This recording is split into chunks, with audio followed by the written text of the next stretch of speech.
All the way back in 1972, a super-secret satellite was zipping around the globe. It was taking high-altitude photos of the flat grasslands in Kazakhstan.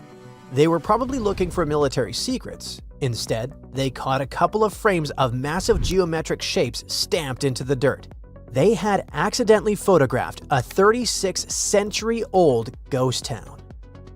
Because those photos were secret, it took decades for researchers to finally access the coordinates and send modern drones to map the area. That's how they uncovered a 346-acre ancient settlement. But what raised eyebrows isn't how big it was. The cool part is the high-tech prehistoric factory run by nomads. The site is called Semiyarka, which means the city of 7 ravines. Scientists named it like that because it's located on a cliff overlooking a wide river valley. It dates back to roughly 1600 BCE. At that time, the Eurasian steppe was basically a 5,000-mile flat belt of grass. The people living there were the ultimate minimalist campers. In this part of the world, large-scale farming is hard. Not impossible, just incredibly hard. It's much easier to befriend cattle and move when they're running out of food. Basically, nomads relied completely on herds of sheep and horses to survive. But if you keep a massive herd in one spot, they will chew the grass down to the dirt eventually. That gave humans a simple choice: strap everything you own on an animal and follow fresh grass. Their food came straight from the animals as well. They lived on meat and fermented mare's milk, a sour, slightly alcoholic drink created by allowing horse milk to ferment in leather bags. But for some reason, builders in Semiyarka decided to stay. They settled on that cliff to build a heavy manufacturing plant right in the middle of the Bronze Age. It's when humans finally stopped hitting things with rocks and started melting metal. Bronze is not a single metal, it's a mix. The most useful kind was often copper mixed with tin, because that mix makes tools harder and helps them keep an edge. The timeline of technological progress around the world is almost random. While the residents of Semiyarka were firing up their metal ovens, the Egyptian pyramids had already been standing for 1,000 years. So what did the Semiyarka factory actually look like? We are way too early in the timeline for conveyor belts and brick chimneys. A Bronze Age metal shop was basically an outdoor dirt lot. It was noisy and covered in soot. It's fair to assume it smelled terrible. Charcoal smoke, burnt wood, melted metal. Probably not that different from a modern factory without AC. If we could take a walking tour, we would see scorched ground and broken clay everywhere. Workers kept all that loud work confined to the southeastern edge of town. They were highly organized. Archaeologists are certain this was a dedicated factory because they found 2 very specific things: crucibles and slag. A crucible is a heavy-duty clay cup specifically designed to survive sitting inside a 2,000-degree fire. Slag is the ugly, glassy garbage left behind after you pull the useful metal out of a rock. You cannot make slag by accident. It only forms when you intentionally melt metals. But what were they making here? Creating bronze was the ultimate survival upgrade for that time period. If you try to chop down a tree with a pure copper axe, the blade will bend like a cheap spoon. You'll have to stop, put the axe on a rock, and hammer it flat again. By adding a little bit of tin causes a chemical reaction that locks the metal atoms in place. The final product is incredibly hard. Many of the passing nomads drove massive wooden wagons, roughly the size of a modern mobile home. They had solid wood wheels and required teams of oxen to pull them. Maintaining those giant wagons required sturdy tools, making Semiyarka the ultimate highway pit stop. They were mixing around 12% tin into their copper. Tin is a soft, silvery metal that melts at surprisingly low temperatures and acts as a heavy-duty chemical hardener when stirred into a vat of boiling copper. In the ancient world, tin was incredibly hard to find. Copper is fairly common, but entire empires would panic if their tin supply chain broke down because you cannot make bronze without it. Semiyarka was sitting on a local gold mine. They had access to tin in the nearby mountains, which could mean they controlled the exact ingredient everyone on a 5,000-mile steppe desperately needed. But what happened, and how did it end up a ghost town? We know for a fact they were not defeated by some other nomadic tribe or an army. Something like that would leave a obvious dirt crime scene, from skeletons to a massive layer of black ash where stuff was burned down. There would be dropped weapons, those made on site. Semillarka has none of that. Instead, archaeologists found a clean exit. The locals packed up their valuable tools, gathered their herds, and did what nomad tribes do. They moved on. At least we assume so for now. It's possible that they accidentally destroyed their own neighborhood. To keep an oven hot enough so it can melt metal, you need a lot of wood, which means they probably chopped down every single tree for miles. Without tree roots to hold the dirt together, the soil turns to dust. The grazing grass disappears. When it happens, traveling customers stop showing up. The town essentially turned its own front yard into a barren wasteland just to keep the factory fires burning.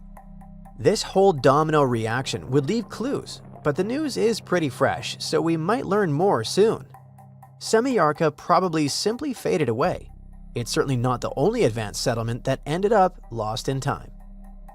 On the vast, empty steppe of the Ural, there's a city planned like a fortress from day one. That's Archaeology.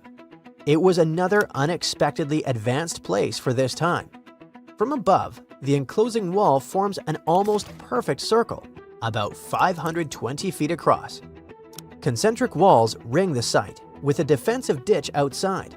Inside, roughly 60 houses curve along the walls like puzzle pieces. The layout shows careful planning and a well-organized community. Then there is Akrotiri. This Bronze Age town on the island of Santorini was buried by a massive volcanic eruption. The falling ash acted like concrete and actually locked the entire city in a perfectly preserved time capsule. Excavators found multi-story houses stacked on top of each other. You can still see vibrant paintings of ships and dolphins glowing on the walls. Inside the homes, water once ran through indoor terracotta pipes long before modern plumbing existed. There is also Derinkuyu in central Turkey. We only know it existed because of a home renovation gone wrong. Back in 1963, a local man took a sledgehammer to a wall in his basement. The wall crumbled and revealed a dark tunnel. He walked inside and accidentally discovered an 18-story underground doomsday bunker. It was a massive labyrinth carved out of soft rock, designed to hide 20,000 people. They even carved 1,000-pound solid stone wheels that they could roll across the hallways to seal the doors and block invaders. If you like Lord of the Rings, this has to remind you of dwarves and how they lived. One of the coolest things about modern tech is that it lets us map ancient places almost perfectly. Satellites and remote sensing tools can scan the surface of Earth and trace walls, streets, and workshops that have been buried for thousands of years. Once we have that map, we can rebuild the site digitally and even walk through it in a virtual model. It's not the same as standing on the steppe and melting bronze in open air, but it's the closest we get to stepping back in time. There are still countless vanished hubs waiting to show up on the next scan. Who knows what your neighborhood will look like in 3,600 years? Do you know what's cooler than ancient forms of art? Very ancient and creepy forms of art. One of these was found in a cave in Indonesia. On the wall, there was a strange drawing that was made about 67,800 years ago. What's also strange is that people were drawing at such an early time at all. Scientists used to believe that the human urge for creativity appeared much later, but let's step into the cave and take a closer look at this work. Scientists discovered a strange picture on the tropical island of Muna, off the southeastern coast of Sulawesi. Here, there's a cave that locals call Liang Metaduno. In a sense, this place can be called an exhibition of ancient art. Human figures, boats with people, riders, and other unusual drawings were painted here in red, brown, and black pigments. But recently, scientists found something even older and stranger. All the images in this cave were drawn several thousand years ago. However, the newly discovered drawing turned out to be more than 67,000 years old. So, on the ceiling, next to a brown drawing of a chicken, specialists discovered 2 hands. One of them had a pointy finger that resembled an animal's claw. So, what does it mean? Scientists believe that the author somehow expressed the relationship between humans and animals. But the very fact of drawing such a hand is also surprising. Usually in cave paintings, we see images of small human figures or animals. But here, the author decided to trace their own hand and add a claw to it. This work shows the artist's intention. They depicted something that doesn't exist, something their imagination invented, and they expressed it. What did they want to convey, and what were they feeling at that moment? Perhaps they experienced the agony of creativity. Perhaps, after finishing the drawing, they called their friends to come and evaluate it. Just imagine crowds of ancient cave people coming to an exhibition where a famous artist has created new work. Everyone looks at the clawed hand with admiration, applauds, and gives their own interpretation of the image. In our minds, it often seems that in ancient times, people were savages who understood very little. But what if they were not so different from us? They also loved art. They got angry, they felt envy, they felt sadness, and they experienced the same emotions. They lived just like we do, only without technology. Archaeological artifacts like this really help us better understand the development of humanity. But why do scientists think that it was a stencil of a human hand in the first place? Maybe it was some kind of creature like a yeti, and its hands really looked like animal paws. That's unlikely. Specialists say that handprints may have been connected with rituals meant to ward off misfortune. What if the author tried to scare away trouble with their hand and added a claw to make it more frightening? In general, after this discovery in Malaysia, researchers began to question the Eurocentric views about the intelligence of ancient people. For a long time, the scientific world believed that the cognitive abilities of modern humans began to develop when settlers migrated into Western Europe. But now, judging by what was found on the island of Muna, the development of humanity may have occurred independently in different parts of the planet. This discovery perfectly complements another collection of cave paintings in Indonesia. In 2019, scientists discovered images of human figures with the heads and tails of animals. These strange creatures were hunting warthogs and endemic dwarf buffalo. Perhaps the authors imagined themselves as these half-animal, half-human beings and wanted to give themselves the appearance of animals. These drawings are about 51,000 years old. The clawed hand is about 67,800 years old, which makes it the oldest known example of cave art in the world. Now let's move to a more recent period, the 15th century. By that time, many works of art had already been created and many books had been written. But there is one thing that still remains one of the most mysterious and even eerie works ever made. This is the Voynich manuscript. On the outside, it looks like a small book filled with drawings of various plants, flowers, astronomical pictures, and people. All of these illustrations are accompanied by extensive comments from the author. Everything looks quite natural for a book from the 1400s. But do you know what the problem is? The language in which the book is written is still unknown. The drawings on its pages also depict unknown plants. There are strange patterns, formulas, and mysterious images of people. All of this resembles some kind of book of magic. It also looks like an encyclopedia of an alternative world or a textbook on potion making. But how is it possible that with all our modern technology, we still have not deciphered this language and these images? Who was the author? What did they want to tell us? And who exactly was this Voynich? A book dealer and antique shop owner named Wilfrid Voynich discovered this manuscript in an Italian monastery in 1912 and immediately added it to his collection. The strange contents of the book quickly attracted the attention of scientists. For decades, historians, linguists, programmers, and other specialists tried to figure out what was written on its pages, but no one succeeded. Of course, there were theories. Some scientists believed it was written in Hebrew. Botanists suggested that the language in the manuscript had Mexican origins.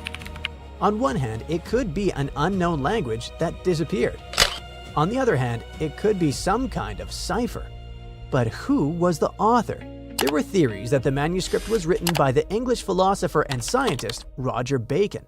Some were convinced that the work belonged to Leonardo da Vinci, but there was no confirmation. The most plausible theory says that the manuscript was written in a lost language that was once spoken in the Mediterranean during the medieval period. People spoke it, but didn't use it in official or important documents. Another version says that it could be some long-forgotten Middle Eastern or Asian language.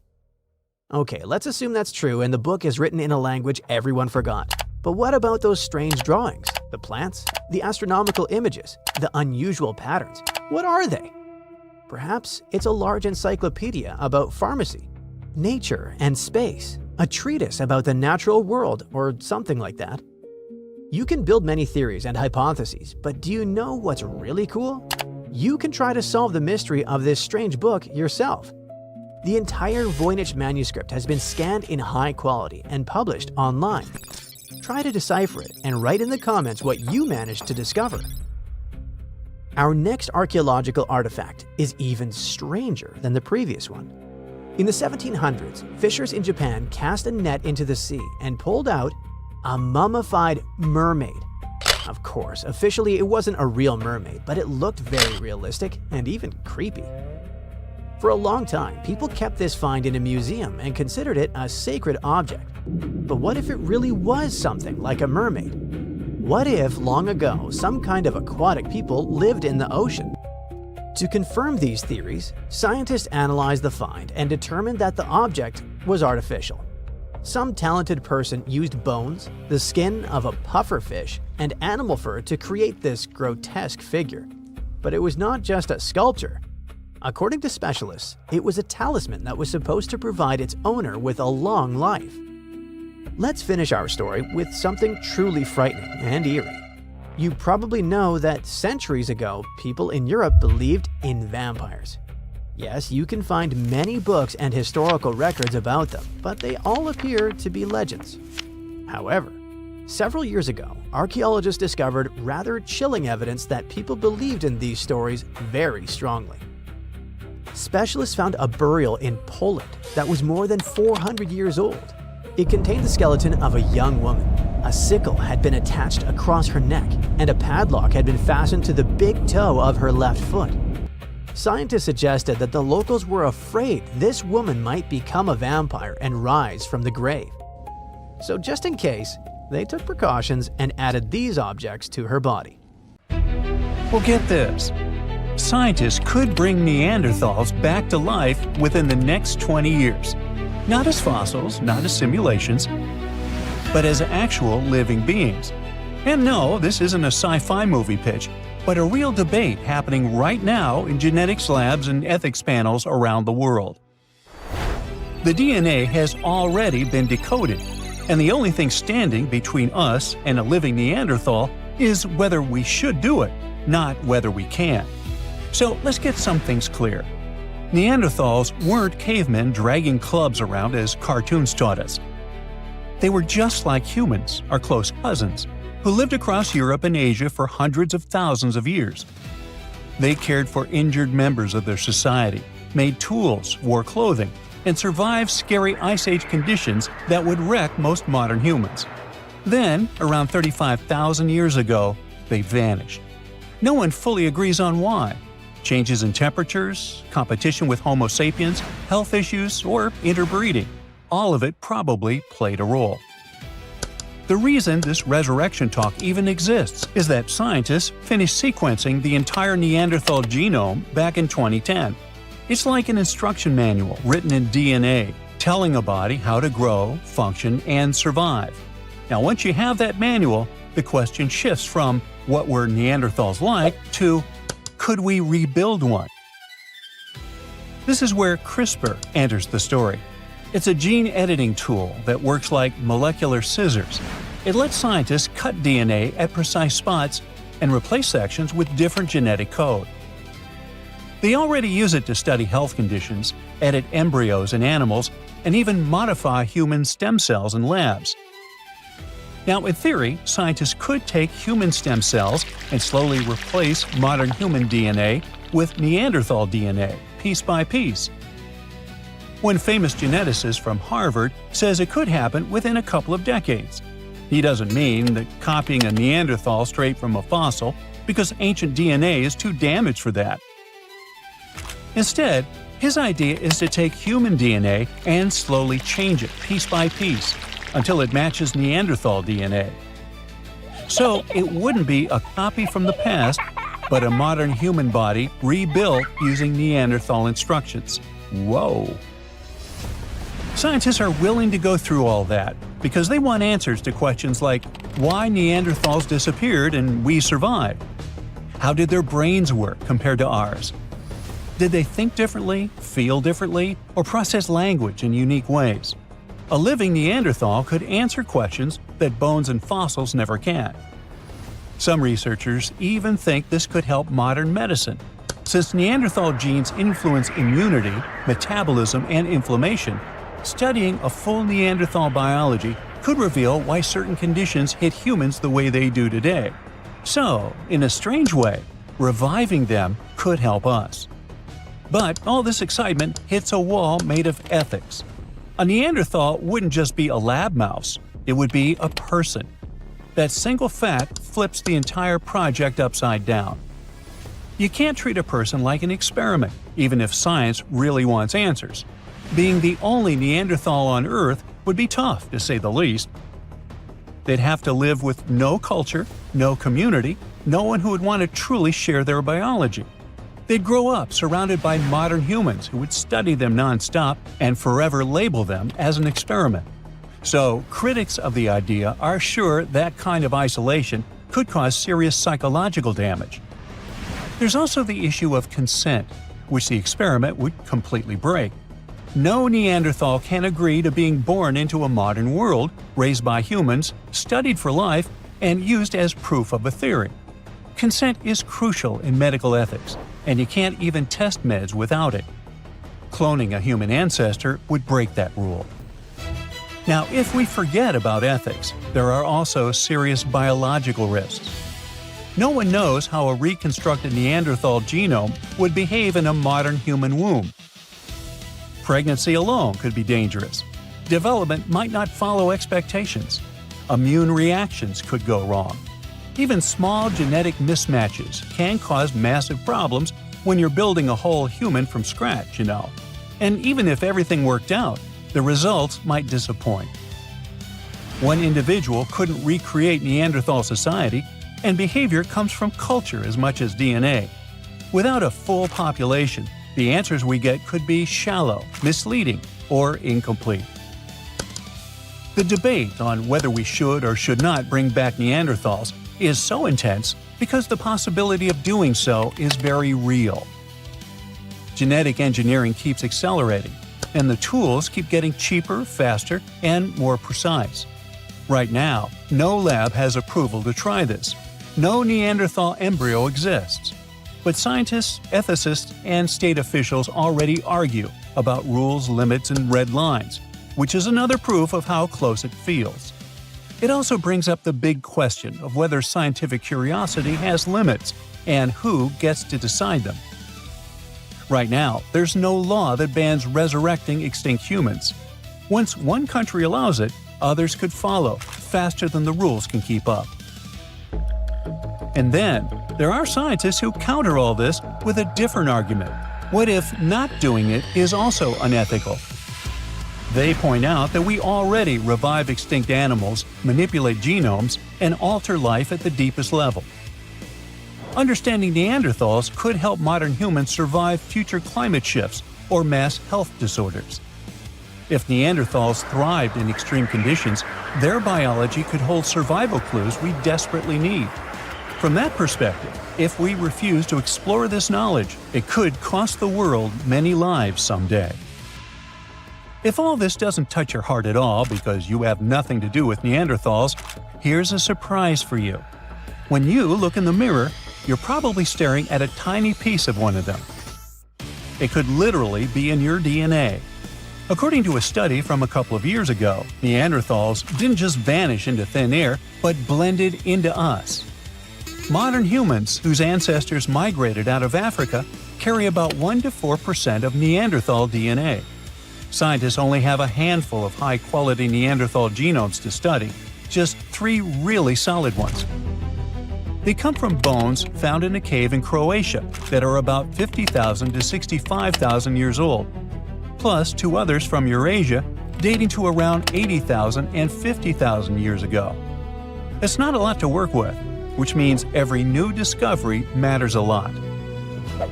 Every person has 2 versions of each gene, one from mom and one from dad. When 2 very different groups mix, their offspring end up with more genetic variety. The scientists compared DNA from those 3 Neanderthals with genetic data from about 2,000 modern humans. What they found was shocking. Neanderthals themselves may have carried up to 3.7% modern human DNA. So Neanderthals weren't just mixing into us, we were mixing into them too. Roughly 1 out of every 30 Neanderthal parents may have been a modern human. And this didn't happen just once. The DNA shows at least 2 big periods of mixing. One happened around 200 to 250,000 years ago, and another around 100 to 120,000 years ago. There may have been more, but DNA is like a blurry photo. The older the event, the harder it is to see clearly. According to another recent study, most Neanderthal DNA in modern humans came from one long, intense mixing period about 47,000 years ago that lasted nearly 7,000 years. That's generations growing up together. This lines up with real bones, too. Scientists found skulls about 100,000 years old in Middle Eastern caves that look mostly like modern humans, but with thick brows and other Neanderthal-style features. Sadly, it looks like Neanderthals had a much smaller population than scientists thought. This makes it harder for them to stay genetically separate. As waves of modern humans kept moving out of Africa and mixing with them, Neanderthals didn't disappear, but dissolved into the larger human population. So, Neanderthals didn't lose the game of evolution. They're part of us. It's something worth keeping in mind when you think about the ethical side of bringing back one of them. So, there's a mysterious doorway in the middle of Antarctica. Some people think it's Bigfoot's vacation home, or a shuttlecraft from Star Trek, or maybe a door to Agartha, a mythical kingdom some people believe is located in the center of the Earth. Well, the scientists debunked all these poetic theories and explained that what looks like a mysterious doorway is located in an area of fast sea ice.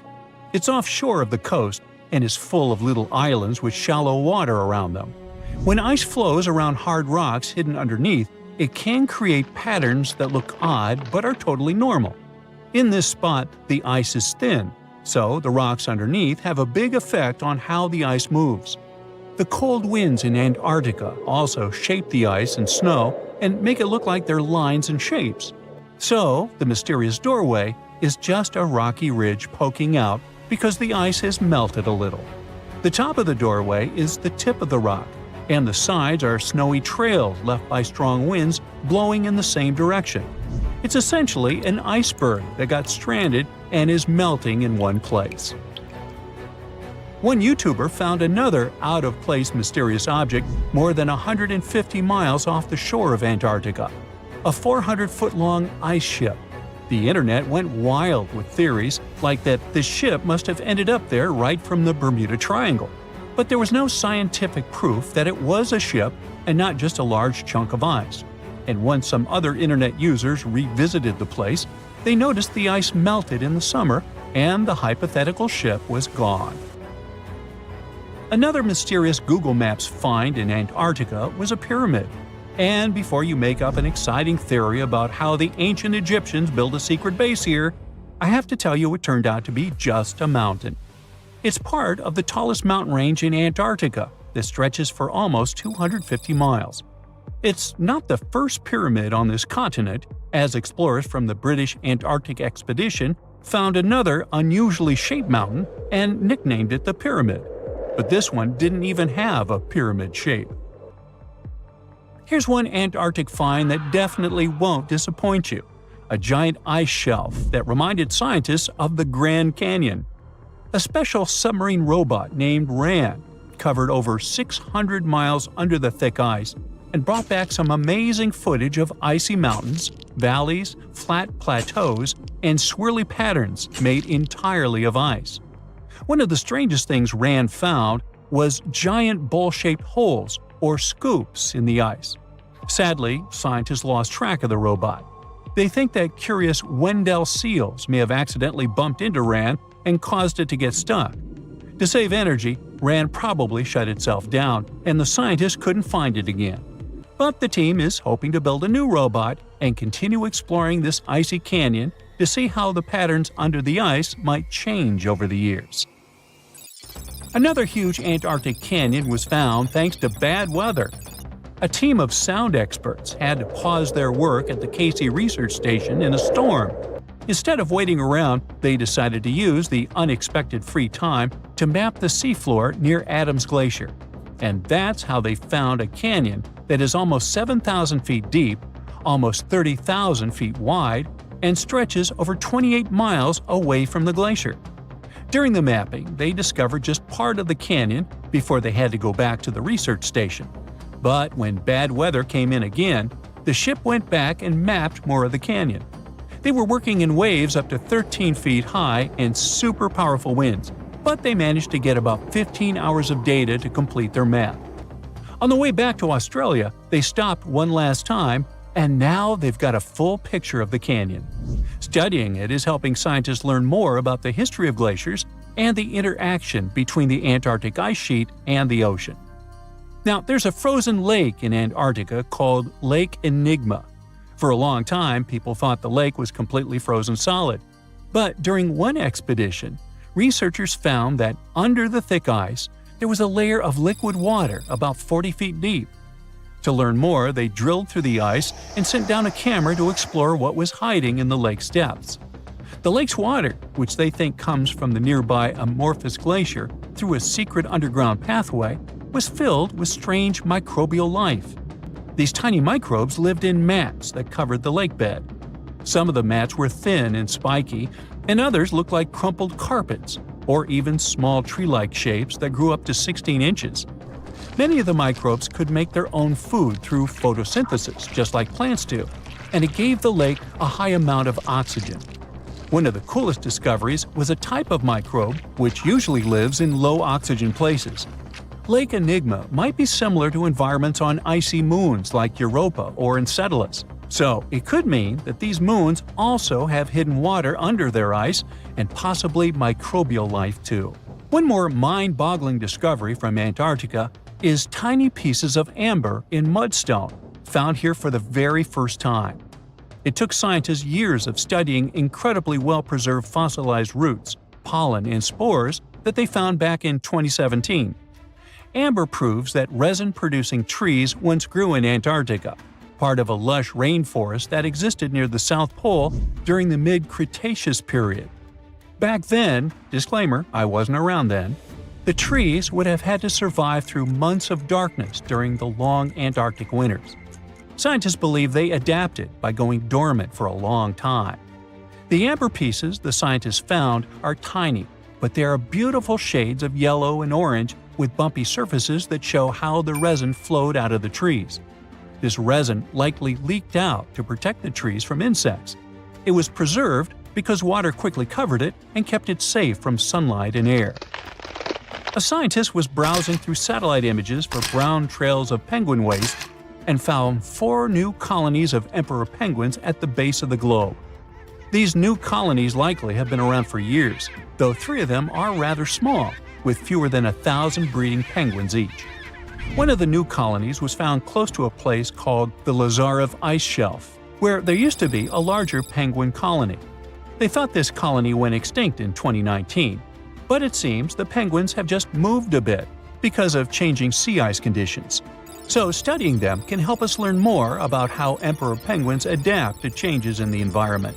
Now, there used to be a giant river system in Antarctica 40 million years ago. Researchers found proof of it after studying soft sediments and hard rocks from the frozen seabed. They looked at tiny bits of radioactive elements, like uranium and lead, and learned that the deeper dirt came from the time of dinosaurs. The dirt closer to the surface was younger and had an interesting pattern, like the kind you see in river deltas today, such as in the Mississippi River or Rio Grande. Scientists found tiny signs of life in the sand. The river that once flowed here started in the Trans-Antarctic Mountains and traveled 930 miles before it reached the sea. Researchers kept studying newer layers of dirt from about 20 million years ago. They hope this will help them predict what the Earth's weather patterns might be like in the future. Back in 1912, British newspapers were buzzing with one bold claim: the first humans appeared in Britain, not Africa. It felt like history itself had been rewritten, and everyone bought into it. Crowds cheered, scientists raised their glasses, and the tiny village of Piltdown in Sussex suddenly became the spotlight for what was hailed as the greatest evolutionary discovery ever. It all happened thanks to this guy, Charles Dawson, a curious amateur archaeologist who was dreaming of making a name in science. He claimed he had found bone fragments of a transitional creature between apes and humans. Dawson teamed up with Arthur Smith Woodward, a respected geologist from the Natural History Museum, and together they assembled fragments of skulls, teeth, and even primitive tools. They unveiled their find, the Piltdown Man, to the Geological Society, and for decades everyone believed it. Textbooks even rewrote human evolution around it, and entire generations memorized it as pure truth. But here's the twist. In 1949, new technology to determine the precise age of objects came along, and things just didn't add up. Tests showed that the skull was only about 50,000 years old, not hundreds of thousands. Then came an even bigger shock. The skull and jaw didn't even belong to the same species. Someone had combined a human skull with the jaw of an ape, probably an orangutan.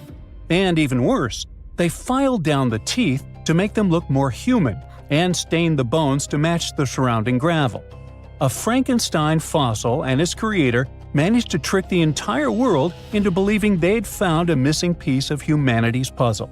So Dawson went down in scientific history, but probably not the way he was hoping to. And he wasn't the only one. Some did it for money, others for fame. In the late 19th century Paris, museums were collecting ancient treasures like they were trading cards. When a stunning gold tiara, supposedly belonging to an ancient Scythian king, Ctesiphon, appeared on the market, the Louvre had to have it. It was breathtaking, detailed, majestic, fit for a ruler. The museum proudly paid a fortune and displayed it as a masterpiece of ancient craftsmanship. Then came the heartbreak. A few years later, an entrepreneurial goldsmith from Odessa read about the Louvre's glorious find and burst out laughing. He recognized the tiara because he made it with his own hands. It was a modern piece, a commission he created for local dealers, except they never told him they planned to pass it off as an ancient treasure. The Louvre was humiliated. Once again, the whole world believed in a beautiful lie, and the goldsmith who had just made the museum look ridiculous ended up famous in the world of art. The tiara still holds the Guinness World Record for the greatest goldsmith fraud of all time. Another story of a well-planned scientific hoax takes us to a quiet town of Cardiff, New York, a couple of decades before the Louvre incident. In 1869, workers digging a well struck something hard and enormous. They uncovered what looked like a petrified 10-foot-tall man lying in the earth. Crowds poured in from miles around to see it. Preachers called it proof of the biblical giants mentioned in Genesis. Scientists debated whether it was fossilized or divine. Within days, the Cardiff giant became a sensation. People paid good money to see it, 50 cents a ticket, which was a lot back then. Later, it turned out that a man named George Hull carved the mysterious giant from gypsum after an argument with a Methodist reverend. Hull just wanted to prove how easily you can fool people, especially religious believers, unlike himself.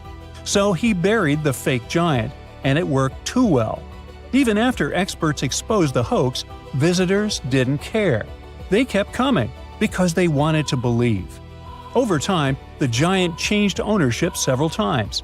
You can now see it at the Fenimore Farm and Country Village Museum in Cooperstown, New York.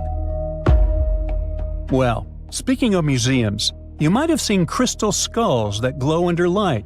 presented as sacred artifacts from Mesoamerican temples. Yes, that skull from an Indiana Jones movie with ancient Aztec powers or even extraterrestrial energy.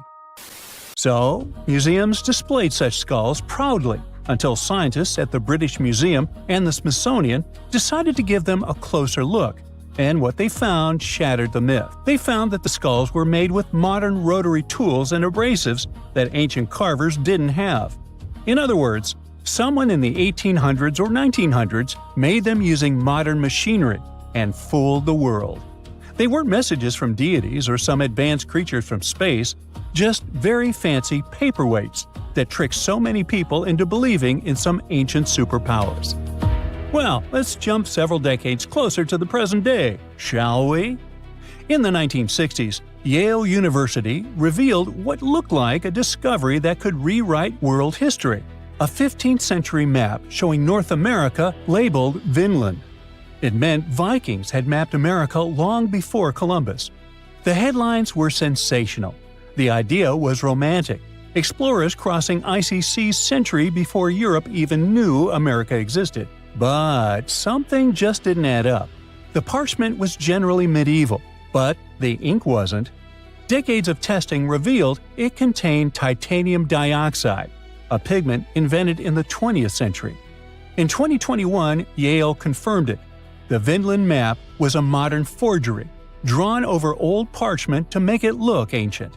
It wasn't proof of Viking genius, but rather of human cleverness on one side and the tendency to be easily persuaded on the other. And when we speak of persuasion, you don't have to try too hard when a really trustworthy source like National Geographic shares something, right? Well, in 1999, it presented what it thought was the ultimate discovery: a fossil that bridged the gap between dinosaurs and birds. It was called Archaeoraptor, and it was going to change everything we knew about evolution. The fossil came from China, and on first glance, it was perfect: a dinosaur tail, bird-like wings, and bones that seemed to tell the story of flight's evolution. But soon, paleontologists started whispering. The bones didn't quite line up. CT scans revealed the ugly truth. It was literally glued together from parts of different species. A dinosaur tail from one fossil, a bird body from another. Someone had Frankensteined the fossils to make a more valuable specimen. The embarrassment hit hard, especially for National Geographic, which had built an entire story around a fake the world liked to believe. Now, if you think scientific hoaxes are all in the past because of all the 20th century high-tech, here's a surprise for you. In 2020, the Museum of the Bible in Washington, D.C. made a stunning confession. All 16 fragments of its prized Dead Sea Scroll collection were modern forgeries. They'd spent millions acquiring what they thought were sacred 2,000-year-old texts, only to learn they were made of ancient leather painted with modern ink.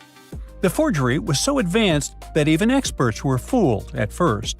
But after detailed forensic tests, it became clear the holy relics were anything but holy. It wasn't just about money, it was about faith. Thousands of visitors had stood in front of those glass cases, feeling awe, reverence, and connection, only to learn it was a show built on lies. And finally, it's time for one of the eeriest hoaxes of all. In 2000, a mummy surfaced in Pakistan, claiming to be a 26-year-old Persian princess, the daughter of Xerxes. They found her in a gilded sarcophagus, wrapped in golden robes. Her face was eerily well preserved. Archaeologists were stunned, but something about her looked wrong. CT scans, linguistic analysis, and radiocarbon dating revealed the horrifying truth. The mummy wasn't ancient at all. She was a modern woman, and someone likely took her life and then mummified her to sell as a fake relic. Well, yikes. The story went from exciting to tragic overnight and broke many hearts. What was supposed to be a royal miracle turned out to be a human crime and yet another lie. All these stories have one thing in common: hope. People want to believe. They want to touch the past, to find proof that connects them to something bigger. Whether it's scientists looking for the missing link, museums wanting fame, or believers searching for signs of faith, we all crave wonder. History is full of tricksters, and sometimes the best stories come from the fakes that fooled us all. Do you know how much gold has been mined by humans throughout history? About 216,000 tons, and 2/3 of this amount was mined after the 1950s. Different countries, different times, thousands of different people involved. But what if you found huge deposits of gold in one place? What if a giant gold ore deposit was discovered? No, not just giant, but super giant. This is exactly what was found in China. A group of geologists discovered about 40 gold veins with about 330 tons of gold ore. But that's not all. 3D modeling has shown that even more gold lies underneath. At a depth of about 9,800 feet, there may be several hundred more tons. In short, there is a chance that they will discover deposits with about 1,100 tons of gold. Can you imagine how much that is? If not, that's about $83 billion. Wow! Experts say that this deposit contains approximately 4.9 ounces per ton of ore. It seems that this is negligible, but in fact, it's a high indicator in gold mining. Usually, 0.35 ounces per ton is awesome. If all calculations turn out to be correct, it will be the largest gold mine in the world, even bigger than the South Deep mine located in South Africa, with its 1,025 tons of gold. Everyone is worried. Everyone is happy. Gold, gold, gold on their minds. Everyone wants gold. Everyone buys gold. Gold is rising in price. Gold is more reliable than Bitcoin and cash. Gold is associated with wealth and luxury. Gold is always a valuable and profitable investment. But hold up. Why is it so? Why do people go crazy over some shiny metal? The fact is that gold has both practical and psychological value. For centuries, gold has represented power, prestige, and wealth in different cultures. It seems we're born in a genetic memory that gold is valuable. Think of how many problems gold has brought to literary heroes and how many gold-related adventures we've seen in movies. Gold makes people happy and greedy, cruel and intimidated. That's why so many people love it. Yes, it glitters, it's beautiful, but it's also practical. Gold doesn't rust, it doesn't corrode, it can be stored for a long time, and it doesn't deteriorate. It's literally a reliable investment. All other savings may lose value because of crises, but gold remains unchanged. The only problem, it can get stolen. In addition to jewelry making, gold is used in electronics, medicine, aerospace, and many other industries. Bitcoin has a value because of the public support of people around the world. Money has value thanks to the support of authorities. Gold has value on its own. It's tangible and visually appealing, and its worth is also supported by people's centuries-old belief in its enduring value. But never let gold cloud your mind. Many people lose their honor and even their minds over it. Avoid this trap. It's just a shiny piece of metal. There are other precious metals in the periodic table: palladium, silver, copper, platinum. Why is gold number one? Cheaper metals such as copper, iron, lead, and aluminum corrode and rust. Aluminum is also not durable.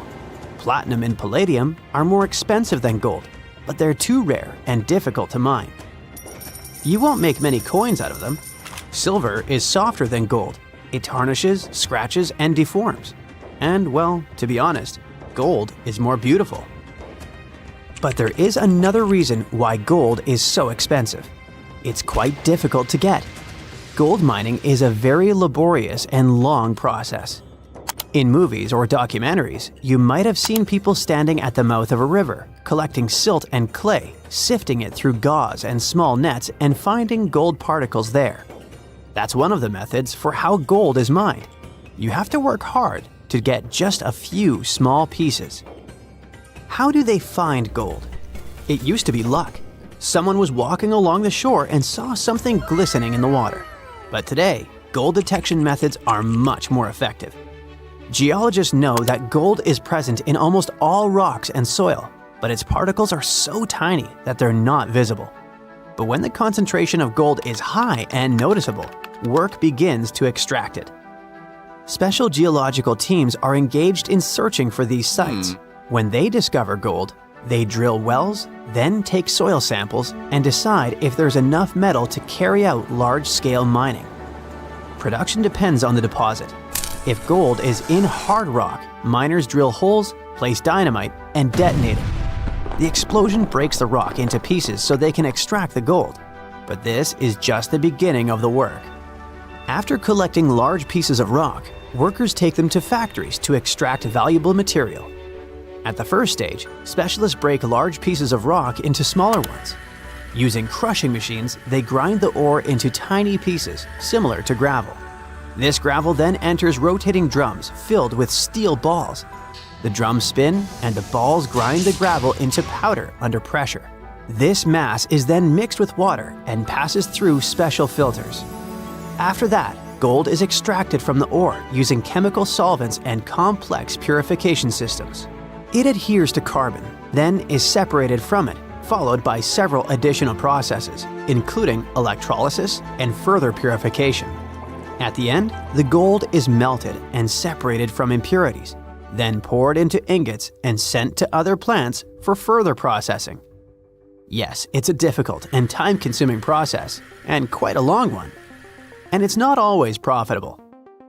You can find a deposit of precious metal, but it will be too expensive to extract it, and the amount of gold there won't be enough to make the effort worthwhile. Only 10% of the world's gold deposits contain enough precious material to pay back for its extraction and processing.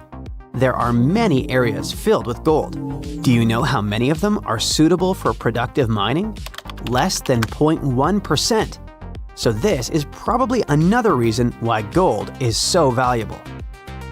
But is there any other material that causes a lot of excitement? Oh yes, this material is called liquid gold. And this is helium. That's the gas used to inflate balloons. But this is not its main value. Helium is capable of reaching ultra-low temperatures, is superconducting, and is lightweight.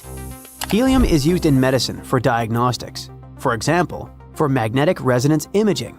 Helium cools nuclear reactors and maintains rocket fuel temperatures during launch. Divers breathe a mixture of helium and oxygen during deep dives to avoid diseases associated with pressure changes. Helium is crucial for the modern world. Another precious material is graphene. It's not just one of the most durable materials in the world, it's a highly conductive material. Heat and electricity pass through graphene easily, which makes it very promising for the development of what? Considering that graphene is also flexible, water-repellent, non-toxic, and has antibacterial properties, it's suitable for developing everything. Medical equipment, mechanical engineering, electronics, construction, logistics, energy conservation, space and underwater industries, and much more. Scientists believe that graphene has the potential to enable revolutionary new technologies that could change the lives of all people. Something similar happened with silicon, which is actively used to create semiconductors and rechargeable batteries. It's possible that without silicon, we wouldn't have smartphones, laptops, and other electronic devices. Graphene may also lead to a new technological leap. When the world switches to renewable sources of energy and uses electric transport, graphene can become technological gold. During tests, graphene batteries have shown that they charge more than 70 times faster than regular ones and last 3 times longer. At the same time, they're cheaper and environmentally friendly. Okay, that sounds cool, but where do we get this graphene?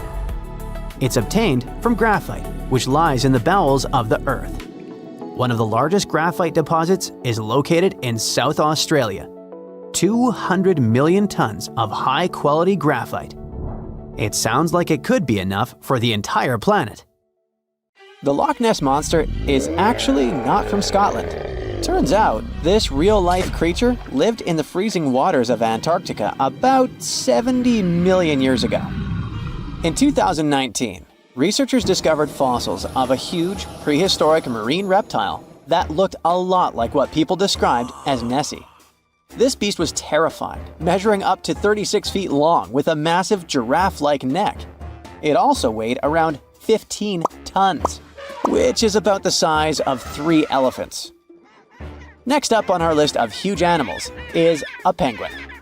I know penguins aren't exactly what you'd call big, but scientists have just found what they think might be the biggest penguin ever, the Kumimamu fordici.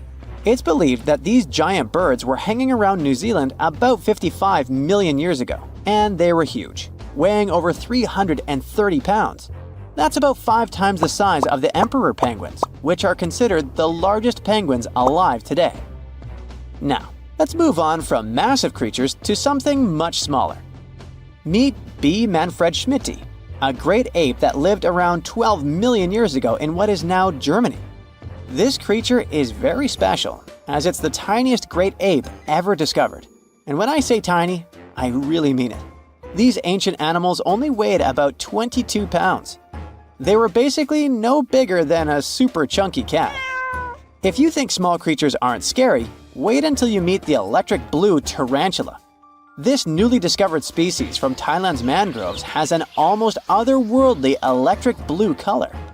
Its vibrant hue doesn't come from pigment, it is actually caused by the unique structure of its hair, which reflects blue light, making it look like an extraterrestrial being. We're going even further now, diving into the freezing pitch-black depths. At around 2,000 feet deep in the Andaman Sea, scientists found a new species of ghost shark, which they named Chimera supape. Their appearance is straight out of a horror movie. They have sleek, pale bodies, frills that look like feathers, and large, creepy eyes. These ghost sharks aren't actually sharks, but they are related, having diverged from their cousins about 400 million years ago. The good news is they're not too scary since they're only a bit bigger than a shoebox. Just when you think we can't find stranger creatures, we come across this ancient amphibian from Brazil, scientifically known as K. rosei. This newly discovered giant crocodile-like creature lived during the Triassic period, over 240 million years ago. At nearly 10 feet long, it had a powerful jaw, resembling the modern-day alligator. This beast was definitely a survivor since it adapted to the most severe conditions ever seen on the planet.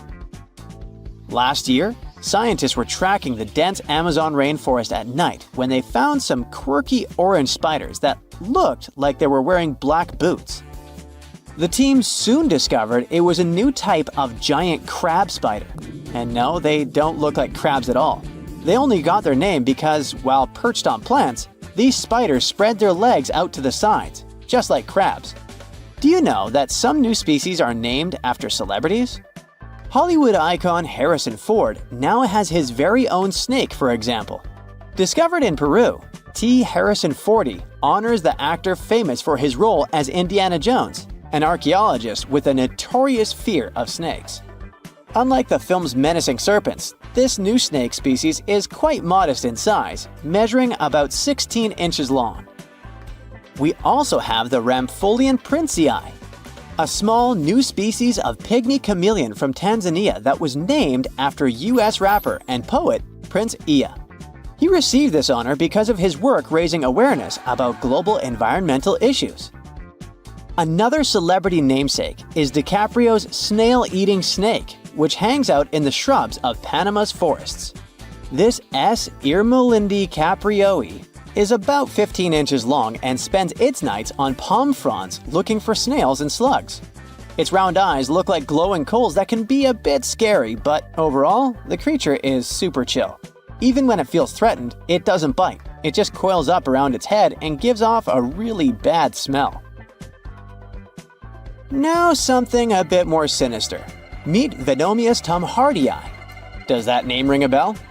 Exactly. This new species of spider was named after Tom Hardy's portrayal of the infamous Marvel character Venom. And all because the black spots on the spider's abdomen reminded researchers of the famous anti-hero. Most spiders of this species were found in Australia at night, sitting in their elaborate webs in forested areas near the coast. When disturbed, these creepy crawlers often hide in silk-lined hollows in tree branches. We've also got something for the Lord of the Rings fans. In the vast and warm waters of the Amazon River, scientists have just discovered a new species of pacu. This fish is a relative of the terrifying piranha with a plant-based diet and human-like teeth. It was named Myloplus sauron because of a bold vertical black mark on its side, which reminded researchers of the fiery eye symbol of the villain Sauron from Tolkien's epic saga. Wait, is that a tanned capybara or a wild dog? Well, actually, it's neither. This is a newly discovered dwarf deer. This tiny creature, about the size of a basset hound, scurries through the forests of Peru. The combo of large eyes, stocky body, and short legs makes this animal simply adorable. This cute little deer is the complete opposite of what we've got coming up next. This bizarre-looking creature is what we believe the beast of 5 teeth might have looked like. Its fossils, found in Chilean Patagonia, showed that it lived during the age of dinosaurs, about 72 million years ago. This finding is just another piece of evidence that mammals had been roaming around that part of South America much earlier than we thought. Moving from the forests of South America to the deserts of Australia, we come across a sand dragon lizard, known scientifically as Ctenophorus tayacalpa. With its sandy color and long, lean body, this lizard looks like it could star in a Dune movie. Discovered last year, this sand dragon lizard blends in perfectly with the hot sands of the Great Victoria Desert in southern Australia.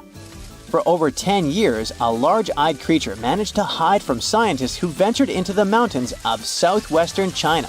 But not this time. In 2023, the group finally managed to take photos of 7 frogs that didn't match any known species. They're now known as Leishan odorous frogs, a species that grows to be about 2 inches long and has small bumps all over their grass-green bodies. Off the coast of Chile, we have recently found a seamount nearly 4 times as high as the Burj Khalifa. Underwater mountains are usually home to beautiful life forms, like sponge gardens and ancient corals. But this Chilean seamount also hid a creature known as the flying spaghetti monster. It's a rare type of squid with long, noodle-like tentacles that make it look like an underwater pasta dish. Including its tentacles, this strange creature can be over 130 feet long. Recently, scientists were diving into the cold waters of the Antarctic Peninsula when they thought they had found an ordinary dragonfish swimming by. But there was something unusual about this one. It turned out that this fish had 2 darker vertical stripes along its slender body. That's when they realized they were looking at a new species, the banded dragonfish. From bizarre sea creatures to a cute one. In 2017, locals were diving near Kume Island in Japan when they found the skeleton panda sea squirt. This deep-sea oddity quickly won people over with its look because its black spots actually resemble a panda bear's eyes and ears. At least if you have a good imagination. This unusual creature filters water to catch its food, and is yet another reminder of the ocean's hidden wonders. You're heading to Spain with a team of archaeologists to try to find some ancient artifacts. You get lucky and uncover one of the greatest treasures of the Iberian Bronze Age. Iberian refers to the Bronze Age culture of Portugal and Spain. So you find and unearth coins, jewelry, vases, vessels, and 2 pretty strange items. One is something like a part of a scepter, and the other resembles a bracelet. And you know what's strange about them? They're connected with space. In 1963, several miles away from the city of Vienna, Spain, scientists discovered the treasure of Vienna, one of the most significant gold hoards from the Bronze Age. Interestingly, are there bronze treasures from the Golden Age? Never mind.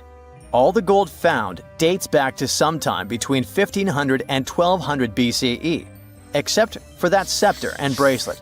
They were made by inhabitants of another planet, so their production date is unknown. Okay, that's a joke. However, a small part of this joke is true. When scientists studied the found gold, they discovered that those 2 items were made of iron. So what, you might think? Well, the catch is that in the Bronze Age, people didn't mine or manufacture iron. Work with this metal began around 850 BCE, about 400 to 700 years after the creation of the treasure of Vienna. How is this possible?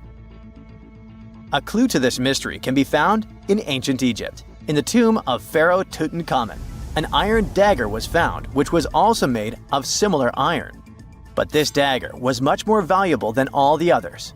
And that's because it was made from a space object, a meteorite. Yeah, that bracelet and scepter were also made of meteoritic iron. Its difference from Earth metal is that cosmic iron has a high nickel content, so it all makes sense.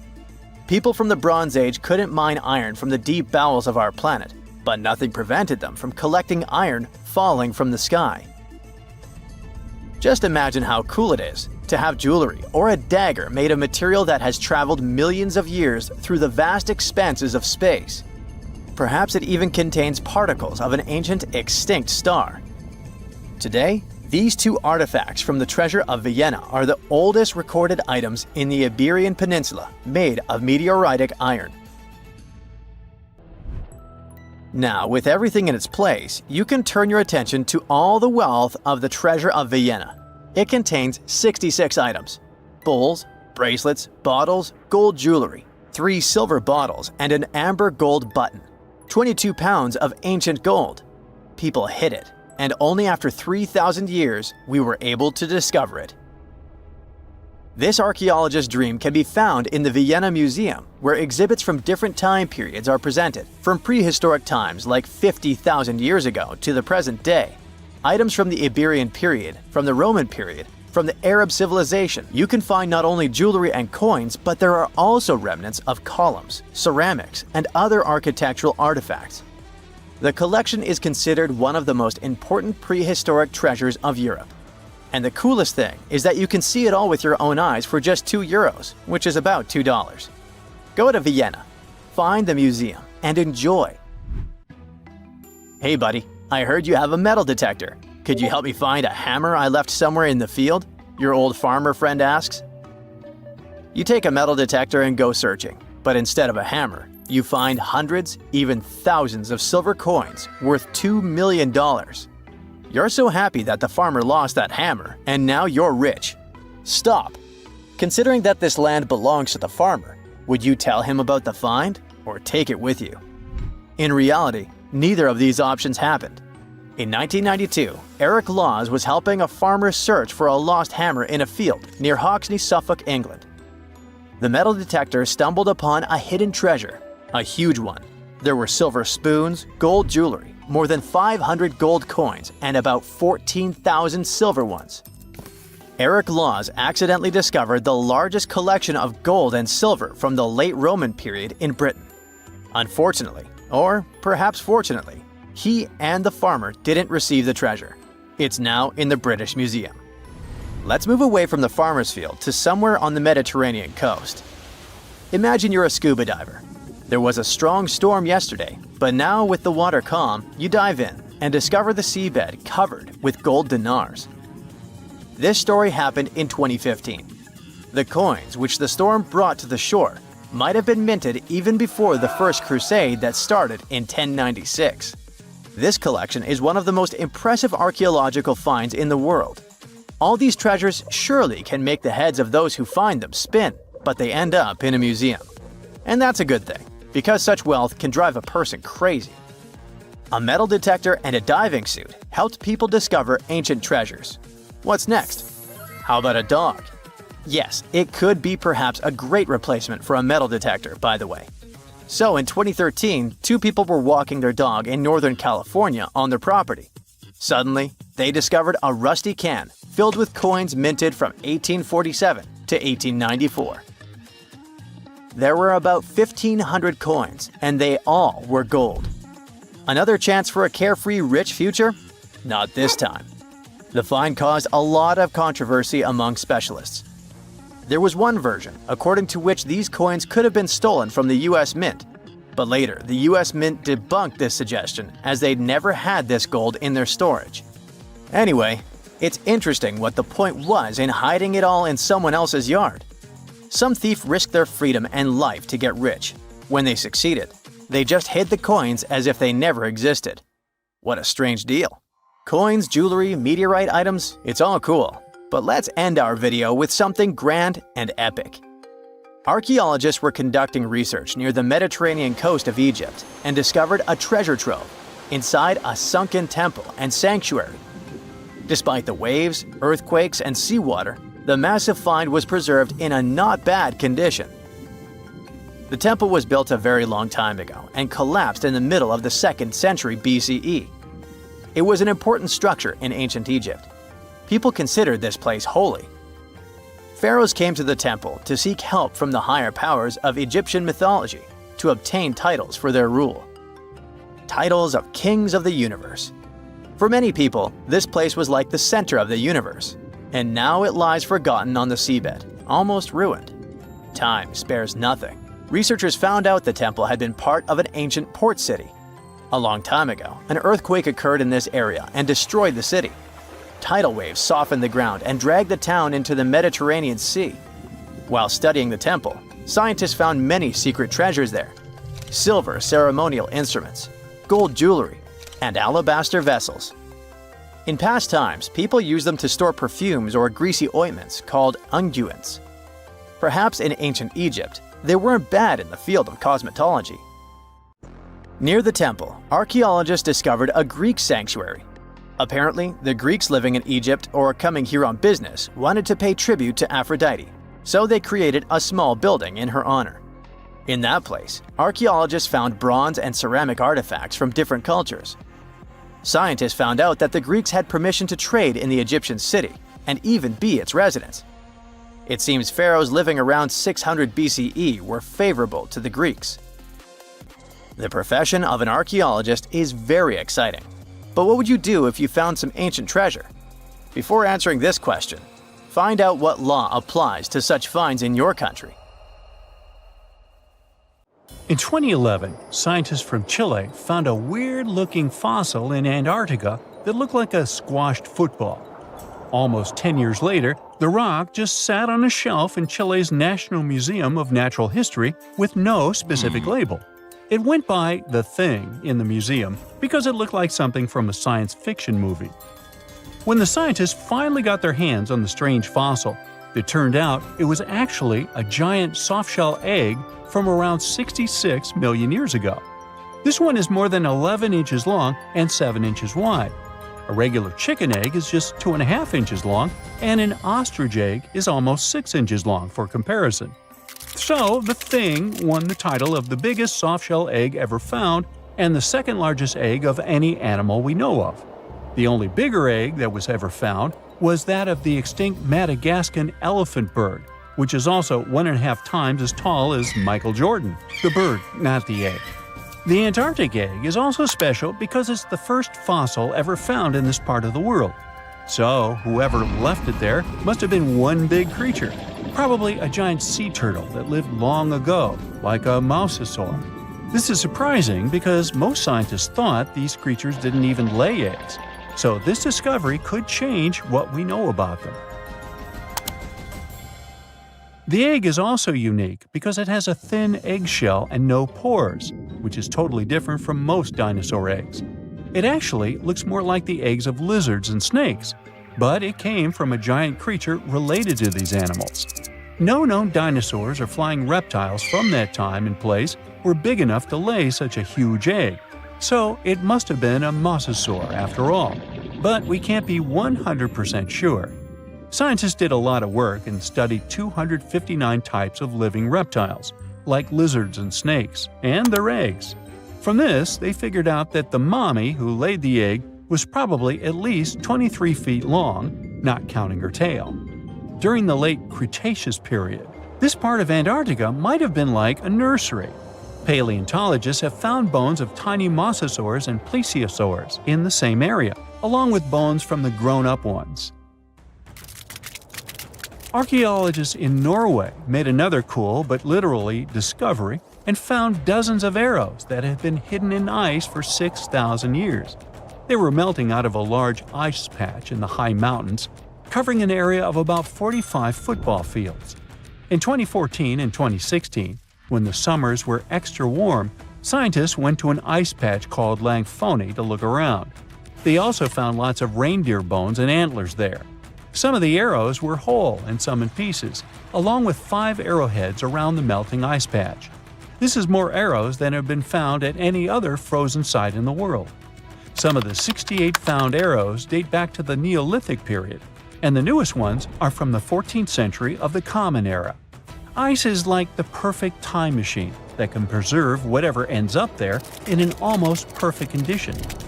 Langfontein became famous as one of the first ice patch sites after a local hiker found a 3,300-year-old leather shoe right next to its edge.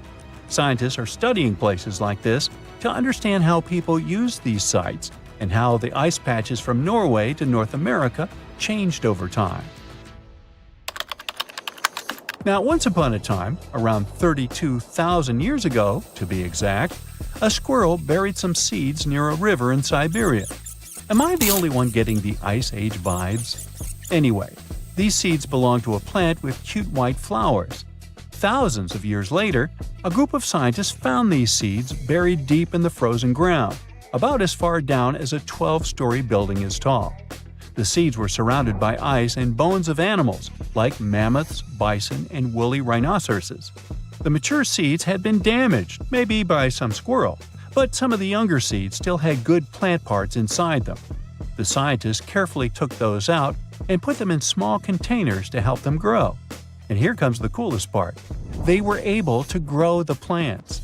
Their flowers were shaped a little differently from the flowers of the same plant that grows today. After a year, the Ice Age plant even made new seeds. Based on this, the scientists suggested that permafrost could be a depository for an ancient gene pool, and we could find extinct species there and bring them back to life. Scientists on an icebreaker in Antarctica were looking for whales but found something way more unusual. The camera behind the ship, which is as heavy as a car, detected 16 million icefish nests on the floor of the Weddell Sea. The nests were located about every 10 inches in all directions and covered an area of 93 square miles, which is slightly bigger than the whole of Washington, D.C. The colony even had a distinct border, which was a line in the sand. The scientists were in the area because they were studying a special spot in the ocean where the water was a little warmer than the water around it. In this warmer water, they found tiny animals called zooplankton near the top. When the young icefish hatch, they swim up to this area to eat the zooplankton before going back down to the seafloor to grow up and have their own offspring. Since there was so much food, it made sense to see icefish in this warm water. But they didn't expect to find such a huge number of icefish nests, much more than anyone had ever seen before. New Zealand's Antarctic Heritage Fund found some old photo negatives in a hut in Antarctica. They turned out to be unique images from the Ross Sea Party. It was a famous failed expedition led by Ernest Shackleton. He wanted to become the first person to cross Antarctica by land, from the Weddell Sea to the Ross Sea, passing through the South Pole. But things went wrong when their ship, the Aurora, was blown out to sea. They had to use the hut from another explorer, Captain Robert Falcon Scott. His goal was to be the first person to reach the North Pole, but sadly, he didn't succeed either. The negatives were made of cellulose nitrate and were found stuck together in the small box. The Trust took the negatives back to New Zealand, where they carefully separated them and discovered 22 hidden images. Many of the photos were damaged, but the Trust could still recognize some familiar places around McMurdo Sound, a well-known area in Antarctica. No one knows for sure who took the pictures. In December 2021, some scientists noticed a strange mark on the Larsen Ice Shelf, a giant sheet of ice off the eastern coast of Antarctica. They thought it might be a river flowing under the ice, so they drilled down over 1,600 feet to check it out. They expected to find water, but they didn't expect to see that the water was full of fast-moving creatures called amphipods. The scientists also found that the water in the underground river had unusual layers of currents moving in different directions, which they still don't fully understand. Another surprising thing happened during their research. On December 20th of the same year, a volcano erupted far away in Tonga, and the pressure waves from the eruption were detected all the way down in the ice river in Antarctica. It shows how everything on our planet is connected, even in the most distant places. Egypt has ruled as the owner of the world's oldest pyramid, until now. A newly discovered structure in Indonesia may predate Egypt by thousands of years. If this is true, it rewrites history. The world's first pyramid was born during the last ice age, and it's now located in the middle of the jungle. At first glance, Gunung Padang does not exactly scream pyramid. It looks more like a big mound with scattered stones tossed all over it. But recent excavations have revealed that far beneath the surface, there are stone structures buried in multiple layers, deeper and much older than anyone expected. We're talking possibly 27,000 years old. This is serious if we're talking about humankind's history. Today, the oldest known ancient society with this kind of building knowledge is probably 11,000 years old and used to occupy the region of modern-day Turkey. We've talked about Göbekli Tepe in some of our previous videos. Gunung Padang has got the scientific community divided and raising big, life-changing questions. You see, the site of Gunung Padang has long been considered sacred by the locals. Many even call it the Mountain of Enlightenment and still use the site to perform mystical ceremonies. Westerners had no clue this place existed until the late 1800s. That's when a Dutch explorer heard whispers about a strange mountain and went to see it for himself. Just 4 hours south of Jakarta, he found something wild. Stacked terraces connected by rough stone steps, massive flat stones covering the ground, and towering pillars everywhere. To him, it looked like an ancient ceremonial site, maybe even a burial ground. For almost 100 years, mainstream archaeologists simply ignored Gunung Padang. The story resurfaced when a group of farmers brought attention back to the mountain in 1979. By the 80s, researchers finally started digging and found pottery fragments dating back to somewhere between 45 BCE to 22 CE. But here's where this story gets interesting. Some studies suggest the deepest layers of Gunung Padang are between 16 to 27,000 years old. That means this pyramid could have been built during the last ice age.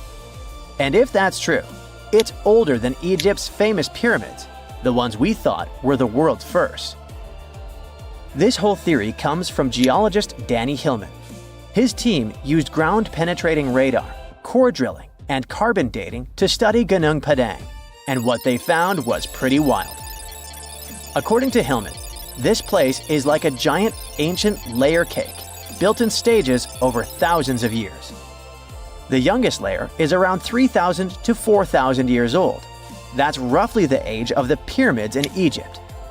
When you dig a little deeper, you find Unit 2, which was built between 7,500 and 8,000 years ago. But here's where things get truly mind-blowing. Hillman claims the deepest layer, Unit 3, could be as old as 27,000 years old. His study suggests that Gunung Padang isn't just a hill. It's a stepped pyramid, complete with chambers and hollow spaces hidden underground. Although there's not much info about these chambers.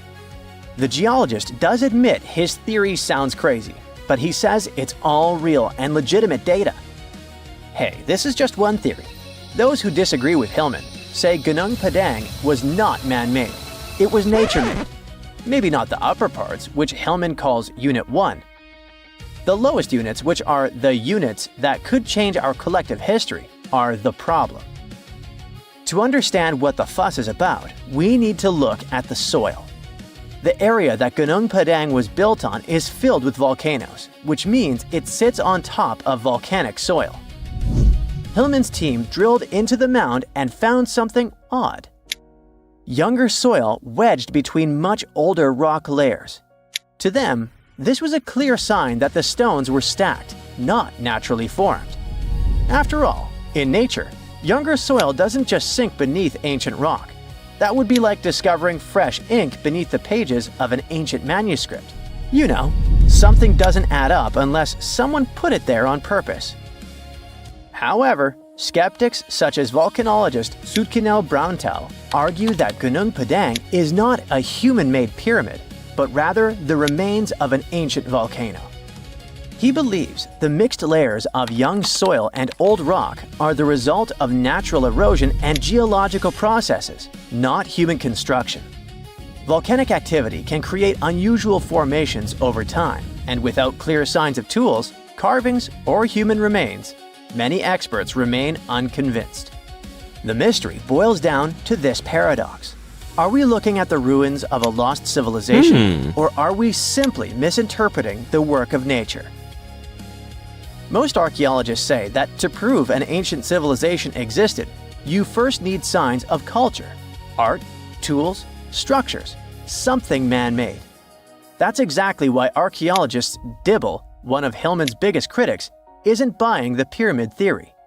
He argues that without solid proof of human activity, all we really know is that the soil in the mound is 27,000 years old, and that alone doesn't mean people were building pyramids back then. But here's the thing. The more we dig into ancient history, the more we find that our ancestors were capable of things we never imagined. The idea of advanced civilizations existing during the Ice Age seems far-fetched to many archaeologists. After all, who could have the technology and knowledge to build massive structures like pyramids in such a harsh environment? This is where some researchers, particularly Graham Hancock, come in. Hancock is known for his controversial theories that say that advanced civilizations may have existed during the Ice Age. The last Ice Age lasted from about 2.5 million years ago to roughly 11,700 years ago. During its peak, huge ice sheets covered large parts of North America, Europe, and Asia, making it a challenging time for human survival.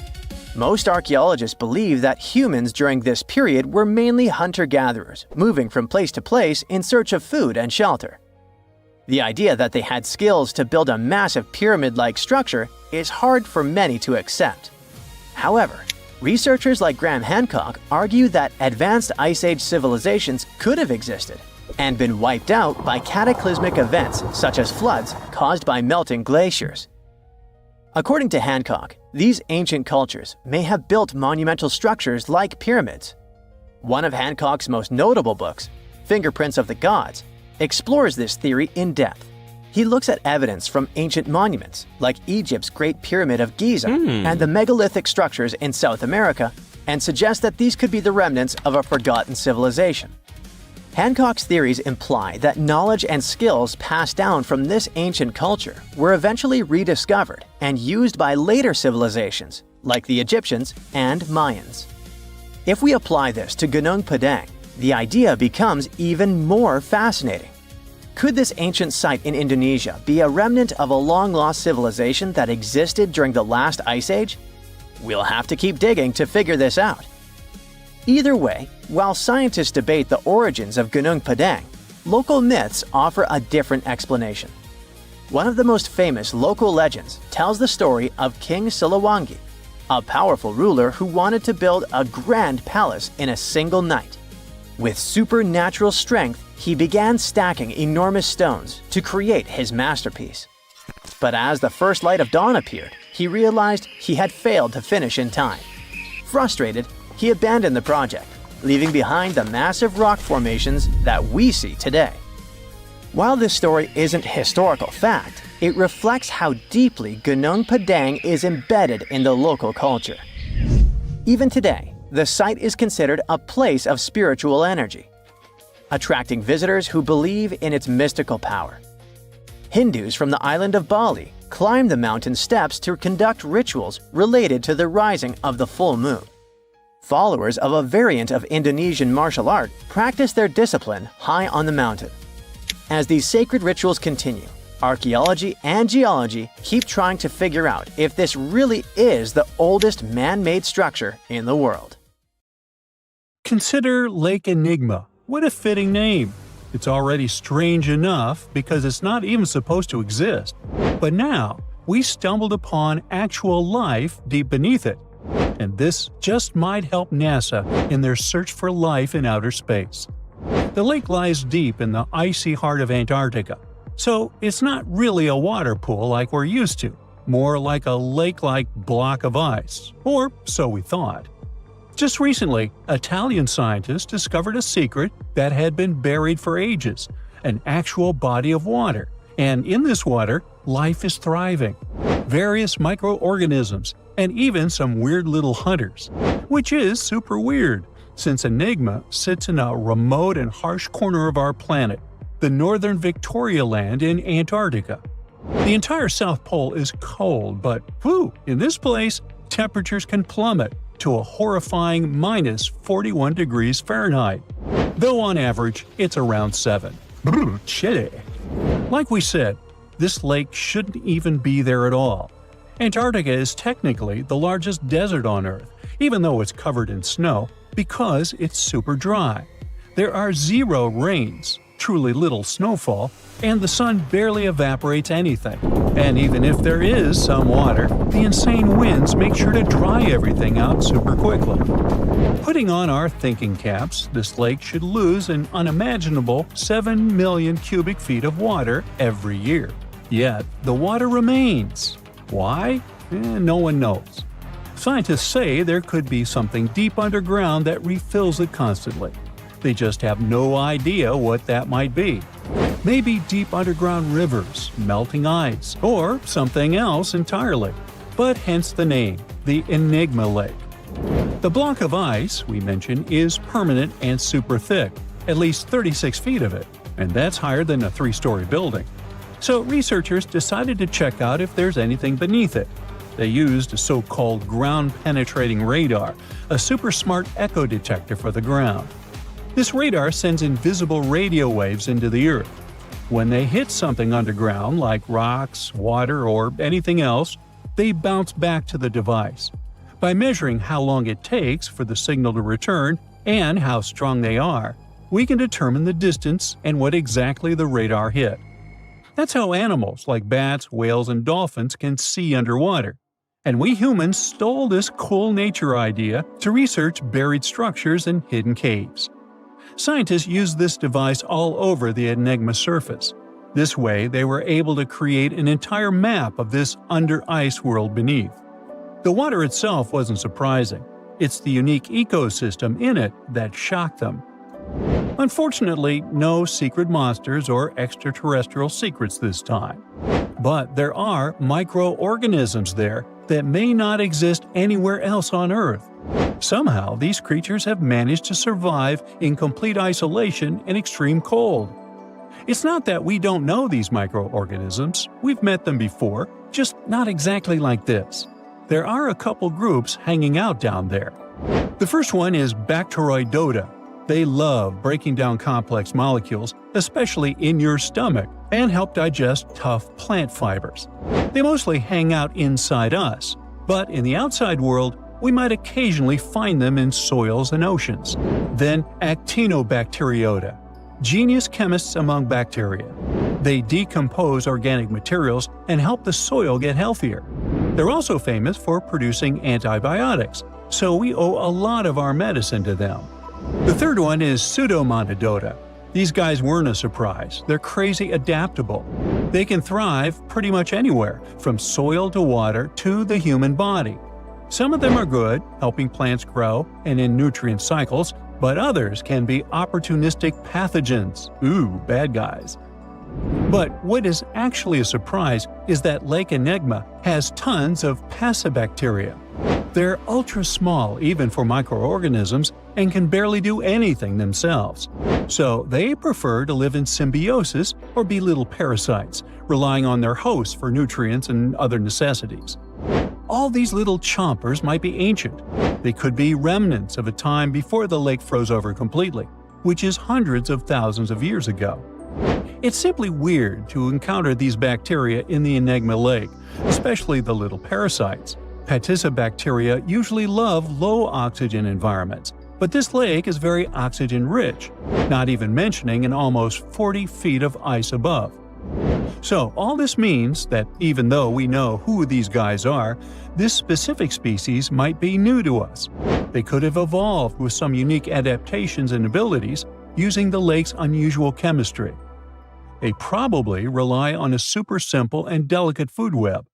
Some of the microorganisms produce energy from light, well, whatever light gets down there, or the lake's chemicals. The symbiosis guys most likely survive by living on or inside their neighbors. Yep, these microscopic creatures hunt each other. Nope, things can't be peaceful even in a place like that. If we find out what their secret to survival is, we might learn more about chemistry, medicine, and even extraterrestrial life. Because if life can endure such extreme conditions, then it can probably appear pretty much anywhere, including our closest neighbors, Europa or Enceladus, the moons of Jupiter and Saturn. They definitely hide oceans beneath their frozen surfaces, and now there's a very high chance there might be some life there. Antarctica must be the closest thing we have to extraterrestrial exploration before we actually land on other planets. It's full of hidden mysteries and surprising creatures.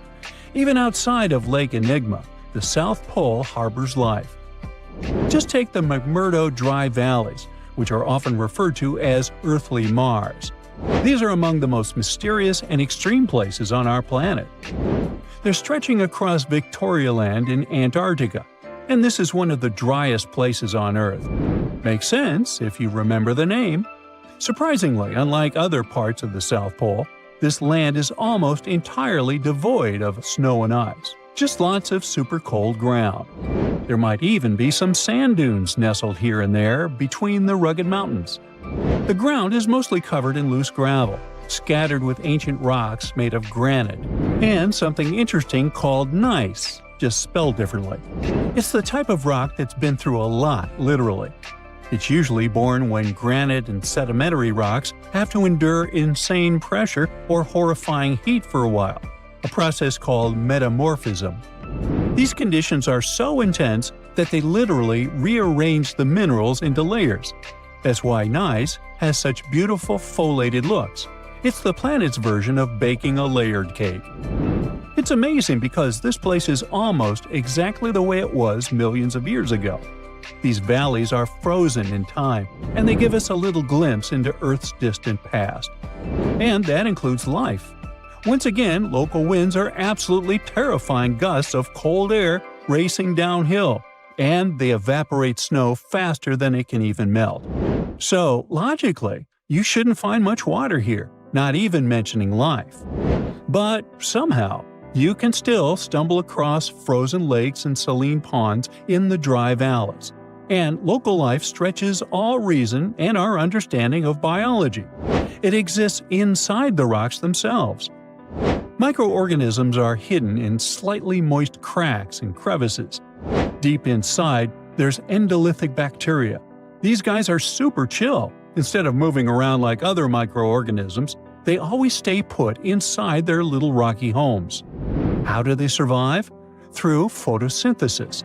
Just like plants, they take teeny tiny parts of light that gets in crevices and acts like little solar panels, getting energy from the sun. Meanwhile, in another place, beneath the Taylor Glacier, there's bacteria that literally doesn't eat anything. Not comfort, not sunlight, not even oxygen. These guys rely on a diet of dusty rocks and sulfur to fuel their weird metabolisms. By breaking down sulfur and iron, they get energy to sustain themselves. This way, they easily survive in deep seas at sub-freezing temperatures, completely cut off from sunlight, oxygen, and the world itself.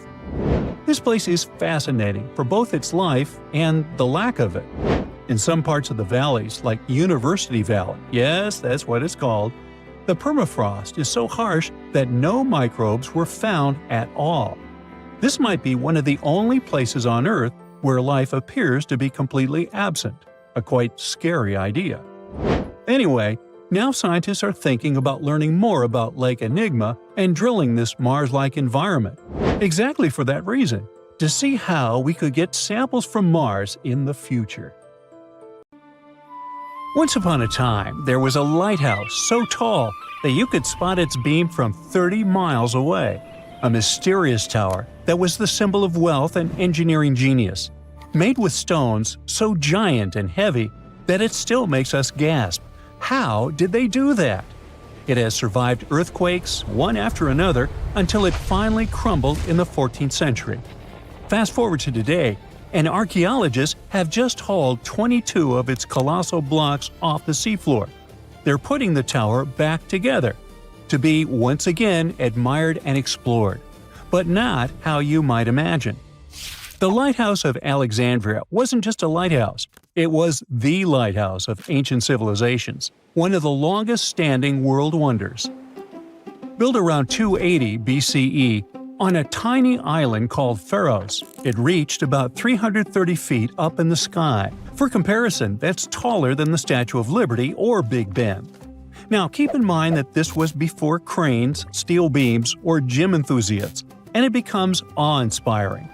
For sailors, spotting that gleaming tower was like finally seeing your exit sign after hours of driving on the world's most dangerous highway. The lighthouse was a sight for sore eyes, because legend says the waters around Pharos were tricky, full of hidden reefs that could smash ships to pieces. Old sources claim it took about 12 years to build, with the price tag being around 800 Athenian talents of silver, which is an ancient unit of weight close to 57 pounds. That means someone had to haul chests holding 23 tons of coins, without a forklift, most likely across the sea. Wow! The lighthouse was so impressive that the word Pharos ended up being used for lighthouses in a bunch of different languages. The structure had a cool three-tier design. It was square at the bottom, octagonal in the middle, and cylindrical on top. On its top, it had a statue, most likely of Zeus or Poseidon. The lighthouse's white limestone exterior was polished with a sun-catching plaster, so it gleamed like a beacon even without fire. At night, things were different. Wood was hard to come by in Egypt, so the fire on top may have been fed with bundles of papyrus roots or even naphtha for a brighter flame. Whatever the fuel, its glow was boosted by a massive polished bronze mirror. Now, bronze mirrors were common back then. It wasn't until the Renaissance, way long after the Pharos had crumbled, that glass-coated mirrors became standard in European lighthouses. During the day, the same mirror could reflect sunlight, and the tower's bright white silhouette, along with the smoke curling up from the fire, would help sailors find their way. Alexandria was one of the biggest ports in the ancient world, filled with merchants, travelers, and messengers, and the lighthouse was its landmark. Now, fun fact, if you're a fan of the Song of Ice and Fire universe, it certainly popped into your mind when reading about the High Tower of Old Town. Some fans speculate that not just the fictional lighthouse, but also the city itself, was directly inspired by Alexandria. And George R.R. Martin's love for ancient wonders doesn't stop there. There's also the Titan of Bravos, and the beloved author confirmed the intentional parallel to the imposing Colossus of Rhodes. For over 1,600 years, the lighthouse stood high against time, storms, wars, and intrigues, just like in the Game of Thrones. But it was finally defeated by nature itself. Sadly, a few major earthquakes during the 14th century brought it down, scattering its massive stones across the seabed. For over 5 centuries, the remains of the lighthouse just sat there under the waves, basically turning into an underwater rock garden. Divers knew about them, but hauling up 60-ton blocks from the sea is a job for a superhero, or a super powerful crane. And, until recently, it was a lot safer to leave them where they were. Alexandria is still, to this day, a busy harbor, and isn't exactly the easiest place for delicate archaeology. In the 1990s, archaeologists started mapping the whole area around Pharos Island. What they found was precision-cut limestone and granite blocks, some still showing carved edges. Over time, more than 100 massive pieces were cataloged, including chunks of columns, statues, and giant building blocks that could only have come from the lighthouse. Finally, in 2025, Egyptian and French teams joined up and brought that super crane along with a team of divers. In a carefully planned operation, they brought up 22 giant slabs from the seabed. There were parts like door lintels, threshold slabs, and a mysterious pylon, speculated to be some kind of monument. Some of those blocks weigh 70 to 80 tons, which is the weight of 20 African elephants. Those giant boulders are on dry land for the first time in over 600 years. But what happens now? Are researchers really about to rebuild the lighthouse like a giant Lego set? Not quite. You can't just stack century-old blocks like that. For starters, no one's 100% sure what the Lighthouse of Alexandria really looked like. Yeah, we've got drawings and clues, most famously, the tiny images stamped into Roman coins from Alexandria. But they're more like an artist's quick sketch, not quite the blueprints for recreating something down to the last detail. And then there's the missing pieces problem. Those recovered stones are just a fraction of the original structure. Over the centuries, much of the lighthouse's material was repurposed. In fact, the spot where the lighthouse used to stand is now home to the citadel of Qaitbay, a fortress built right on its old foundations. The fort is not just a symbol of the past, but also a tourist attraction and a recognizable Alexandrian landmark. So, no, Alexandria isn't about to get its legendary tower back. At least not in that way. Instead, these newly recovered stoneworks are headed for conservation labs to be studied. Specialists will clean, stabilize, and document every carved groove and chisel mark. Later, they're likely to head to a museum. After all, it's part of the national treasure. However, that's not the end of the story. We still have the technology on our side that promises a fully recreated and explorable lighthouse, just like it was all those centuries ago. The entire endeavor is called the Pharos Project, and its mission is to turn those hauled massive stones, lintels, thresholds, base slabs, and even a mystery pylon into a complete walk-through digital twin of the Lighthouse of Alexandria. Each piece is getting high-resolution 3D scanning, joining more than 100 fragments already recorded underwater. The goal isn't just a research. The Pharos Project aims to bring back the lighthouse's original look and feel and turn it into a museum.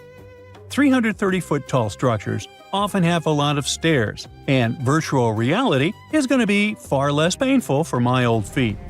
Museum visitors could walk around its base in augmented reality, while researchers could use the model to test new theories about its structure and function. Hopefully, we'll be able to customize our own atmosphere, dim the lights, and examine the walls just like in a video game. Maybe they'll render pigeons and seagulls to make it even more authentic. We still don't have many details, but the entire thing is being recorded and will be made into a documentary. While we don't have booths to time travel, talented designers can bring the past back to the present. They just need the correct concept art. Sure, nowadays you can recreate almost everything in 3D, but the point here is the authenticity, to put it back together exactly how it was. This is what the Project Pharos wants to achieve. Maybe one day, every ancient world wonder will end up being recreated in a similar way. But there's no reason to stop there. Virtual tourism can save time and money, and while nothing can replace the real experience, visiting authentic locations recreated in virtual reality may be the next best option. Locals are already excited. The citadel of Qaitbay is already drawing people, but now Alexandria is about to get the first digital tourist attraction. Soon anyone with a VR headset can stand on top of this historic wonder, squint while watching the sunset, and finally answer the burning question: is it possible to get exhausted while climbing virtual stairs? And can I customize the soundtrack? Ooh. For centuries, the whole world was wondering how the giants of Easter Island moved around. Maybe powerful chiefs ordered big groups of workers to haul them. Or the elite controlled special statue-making quarries. But now we finally know the people of Rapa Nui didn't drag their Moai statues into place like lifeless logs. They made them walk. Scientists looked at nearly 1,000 moai, checked their shapes, proportions, wear patterns, and the gentle forward lean and curved base that many statues have. And then it struck them. Those details weren't accidents, but engineering. The forward lean shifts the center of gravity, and the curved base lets the statue pivot like a pendulum. Once the motion starts, inertia helps carry each step. Think of it like walking an enormous stone toddler using ropes and balance. To prove this right, the research team built a 4.35-ton replica. The real statues were around 13 tons, and some weighed up to 80 tons. With 18 people on the ropes, they walked the statue about 300 feet, about the length of a football field, in 40 minutes. That's faster and easier than dragging something flat across logs or rollers. The old roads of Rapa Nui also help the process. They're about 14 feet wide, and the way they curve inward makes them perfect to keep a statue steady while it walks forward. Every time the islanders moved a moai, they weren't just walking it, but they were literally shaping the road as part of the job. When you look at the island's landscape today, you can actually see these paths crisscrossing each other, sometimes running side by side like alternate routes. The ancient workers were likely clearing a stretch of ground, moving the statue a bit, clearing a bit more, then rocking it forward again in a specific rhythm. It looks like they spent just as much time prepping the road as they did moving the statue itself. So, the ancient Rapa Nui didn't need thousands of workers or modern machinery, and it all worked with just ingenuity, rhythm, teamwork, and clever design. Their transportation wasn't the only moai mystery. People knew the statues were meant to honor important chiefs, but no one could explain why the ancient islanders picked those exact spots for them. Most of the moai sit right along the coastline, almost like they're guarding the island. So a team of scientists took a closer look at those locations, and the answer turned out to be all about water. Easter Island's volcanic soil is super porous, which means it soaks up rainfall quickly. Because of that, there weren't enough rivers or streams, and the island ended up with very limited fresh water. Hundreds of years ago, the people survived thanks to groundwater discharge. Basically, water stored deep underground in layers of rock or soil called aquifers eventually rises up to the surface on its own. When that water bubbled up near the coast, it mixed with seawater, but the mix stayed fresh enough to drink. The locals collected it right from those coastal spots, and that's exactly where they built the moai.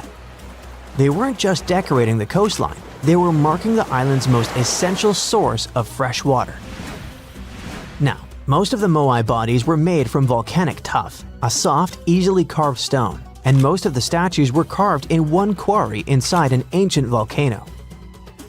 In October 2023, a wildfire tore through the quarry, and everyone who cares about Rapa Nui got really concerned about whether the site would survive future disasters. So when a team of scientists arrived in January the following year, a local community group asked if they could document the quarry, just in case another fire damaged it for good. The geographers jumped at the chance and launched about 30 drone flights over the quarry. Flight after flight, they collected an incredible 22,000 photos. After that, they spent months running those images through computer software that stitched every piece together into a single, hyper-detailed 3D model. Now anyone in the world can explore Ranu Raraku, one of Easter Island's most important quarries, without even setting foot on the island. Of course, the 3D model isn't just an online tour platform. The team noticed that there were several workshops inside the quarry, and carving techniques changed from one site to another. So there wasn't one chief who told them how to do it, but rather each spot worked like its own workshop that was tied to a specific family clan. This could also be another proof that the moai could move with far fewer people than anyone once believed, probably around 20 to 50. That's roughly the size of an extended family or small lineage group on Easter Island. Most statues were carved while lying on their backs from the top down. In the most common method, the carvers focused on the face first, shaping the eyes, nose, and mouth, and then carved the outline of the head and body around those features. The second method flipped that order. They carved the entire block into the basic shape of a moai first and didn't add any details until later. And in a few rare cases, the carvers went at the stone from the side and worked straight into a nearly vertical cliff, which must have taken some great skill. And just when researchers mapped over 1,000 moai and thought they knew them all, the island threw them a curveball. In the middle of a dried-up lakebed, a place no one expected anything, another statue appeared in 2025. It was the first statue found in a lakebed before, and it might not be the last. For at least 200 or 300 years, the laguna was almost 10 feet deep, so it would be impossible for humans to build or put a statue on the bottom. Scientists think the moai are over 500 years old. It's possible that the Rapa Nui people who built them probably brought the statue here when the lake was dry in the past. The new find turned out to be slightly over 5 feet tall, which is smaller than the other statues on the island. As the region continues to dry out, the lakebed has started revealing what it's been hiding for who knows how long. More statues could be tucked under those thick reeds that grew over the lake for centuries. Now that the water has receded, scientists might be able to use ground-sensing tools to detect what's buried beneath the surface. While researchers keep studying the statues and solving their mysteries, nature is playing against them. A new study shows that by 2080, seasonal waves could push far enough inland to hit some of Easter Island's massive moai statues. These stone giants have stood through everything: harsh sun, relentless wind, pounding rain, lichen slowly creeping across their surfaces, and even wildfires. But rising sea levels already threaten the island's coast, and the moai now face a danger bigger than anything they've endured before. Researchers built a super detailed digital model, a digital twin of a bay on the island's southeast coast.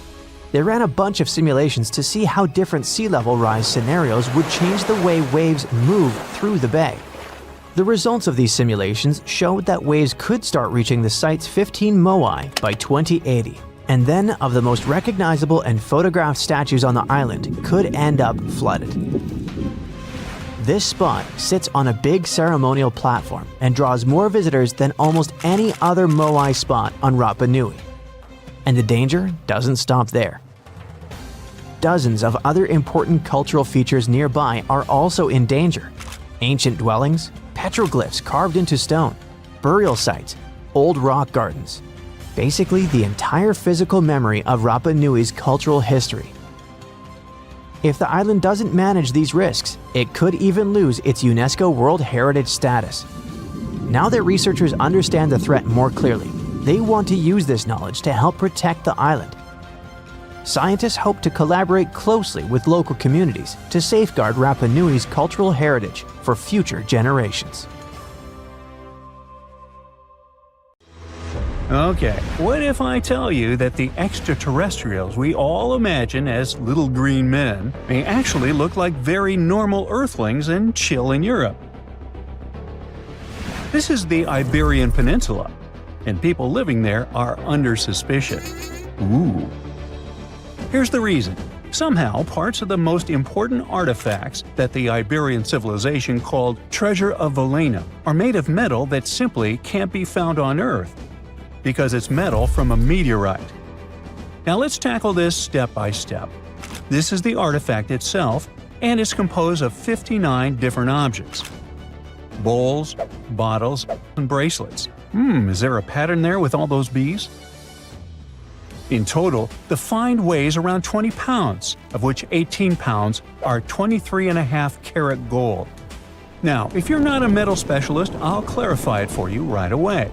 For comparison, 23 karat gold is 95.8% pure gold, so 23.5 karat is even purer. The remaining percentage goes to other metals to help add strength and durability to the precious alloy. There was also silver, iron, and amber in that set. The artifact could have been pretty straightforward, but for these two, let's call them imposters. Look at this wrought iron bracelet and this hollow hemisphere. Can you see that? Those rusty lines on the hemisphere and the overall weird color of the bracelet do stand out, since everything else is made of purest gold. This all started back in 1963, when a researcher noticed a dark leaden metal among the shiny bowls and bottles. The metal was shiny in some areas and covered with a ferrous-looking oxide that was mostly cracked. Now, just so you understand, gold does not usually act this way. Gold is one of the least reactive of all metals, so it won't even tarnish, let alone rust.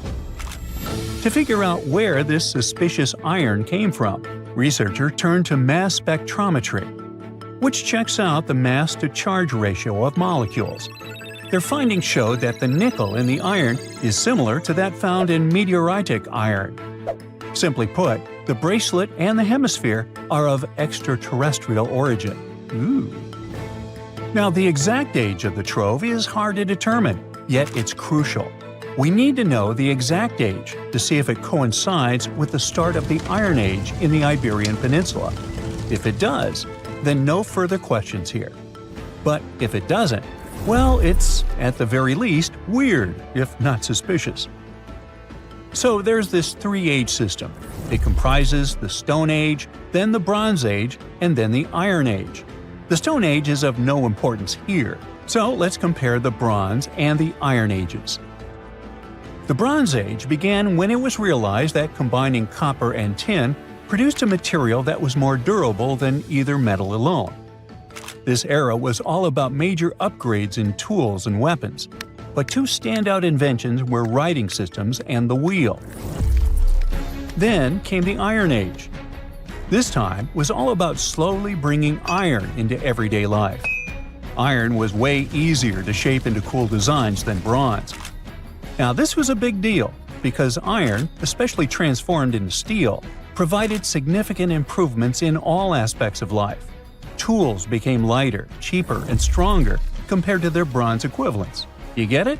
Good. So, researchers have long debated whether the treasure dates back to the post-Argaric era or the latter part of the Bronze Age. The most recent study claims that those artifacts were created in 1400 to 1200 BCE, and something really doesn't add up. First off, the Iron Age began around 500 years after these artifacts were crafted. Plus, ancient craftsmen couldn't know back then how to work with metals that landed on Earth approximately 1 million years ago. And while the dates are really hard to explain, there is a logical explanation for the craftsmanship. The theory here is that those metal workers simply had access to the fallen meteorite, and thus, they could study it well and discover its properties before using it for decorative purposes. They could have figured it out through trial and error, and once they knew exactly how to work with this extraterrestrial metal, they proceeded to adorn the artifacts with it. Plus, there were the Phoenicians, who contributed to their craftsmanship. Now, it's true that the Iberian people have been processing metal and making pottery long before the Phoenicians settled on the peninsula. But the arrival of new metalworking techniques and the introduction of the potter's wheel enabled them to produce better quality goods much faster than before. So, we figured out the extraterrestrial origins of the Iberian artifacts. But guess what? This area is still under suspicion. The reason for that is the language they spoke. You see, for most modern languages people use today, there will always be some proto-language. Say for Italian, Spanish, and French, it's Latin, hence their similarities. But wait, Iberian was largely spoken where modern Spain is, so why isn't Spanish similar to it? Well, the truth is, no language today is similar to the Iberian. Maybe only the Basque language, but it's because of some similarities found in their numerical systems. Basque is classified as a language isolate, or simply unrelated to any other known languages, and the only language isolate in Europe. The Iberian language is unclassified. While the scripts written in it have been deciphered to various extents, the language itself remains largely unknown. And look at the alphabet the Iberians had. Looks like it doesn't really belong to our planet. But hold up, this one might be a bit of a stretch.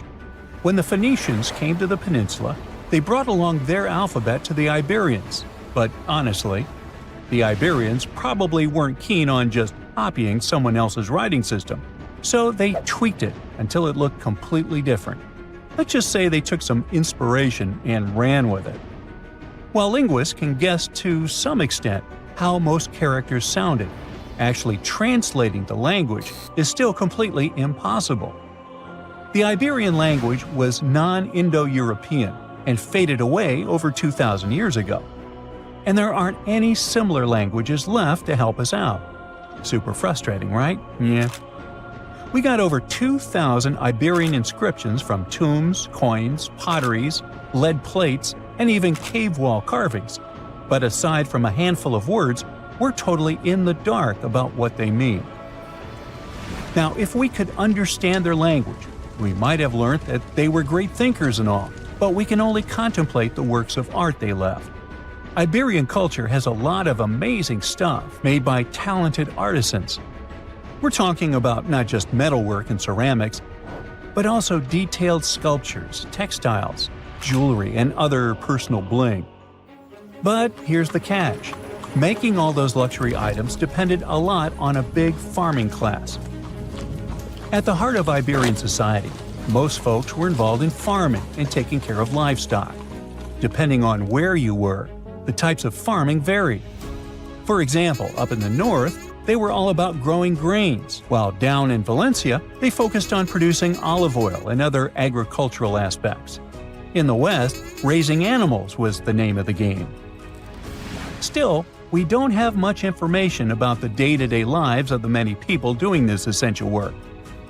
Yet, on the flip side, we know a lot about the upper class of Iberian society, who control these agricultural resources and hire the artisans. By the 7th century BCE, we start to see a group of Iberian princes who were living the good life, trading with the Phoenicians, and enjoying fancy luxury items. You can spot this elite class in their burial practices.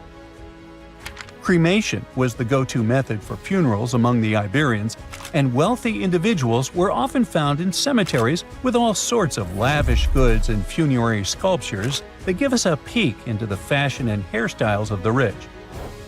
Interestingly, starting in the 6th century BCE, there was a noticeable drop in the number of recognizable burials, which suggests that these elaborate funeral customs became more exclusive to a small elite. Meanwhile, the fate of the majority, farmers, artisans, soldiers, and laborers, who made up a big chunk of the population, remains a bit of a mystery. It used to be a pretty advanced civilization, but it vanished without a trace. Researchers think it could have been due to some massive earthquake, but so far, we don't know for sure. Hey, I bet you didn't know that trees used to grow in the middle of Egypt's barren, sun-roasted Sinai desert. It's true. If you can't picture it, I don't blame you. But archaeologists have recently stumbled upon a tree-lined boulevard. Yep, an actual green avenue, leading to a massive ancient fortress. No, this isn't some mirage or an overactive imagination, although I do have one. But it's turning our ideas of ancient Egyptian desert life upside down. Let's rewind a bit. The site in question is called Tel Abu Saifi, located in the northern part of the Sinai Peninsula. For a long time, it was known as a dusty archaeological footnote, the home of ruins from the Ptolemaic and Roman periods. You know, the era after Alexander the Great swaggered through Egypt and the Roman Empire called dibs. But recently, Egypt's Ministry of Tourism and Antiquities decided to give it a fresh dig. And what they found out turned to be more than just a forgotten outpost. We're talking about a full-on military fortress with defensive trenches, paved roads, lime kilns, barracks for soldiers, and even room for their families. A whole bunch of living quarters right in the middle of a desert doesn't feel very homey until you remember our star, the unexpected Green Avenue. This road was over 300 feet long and 36 feet wide, as long as an American football field, paved with limestone slabs and lined with more than 500 clay planting pits. These weren't for show, they held actual trees, creating a shaded tree-line entrance straight to the fortress. Imagine walking through that, the sun blazing overhead, and suddenly, blessed shade. Ooh. Now, that's not just a grand entrance, that's an ancient red carpet, or maybe a green one. But this wasn't about curb appeal. The existence of hundreds of trees in a desert landscape over 2,000 years ago tells us something big. You see, the Ptolemaic Egyptians weren't simply good at building monuments. They were also masters of water management. In a place where rainfall is rarer than a selfie with a pharaoh, they somehow found a way to grow rows of trees. Now, let that sink in.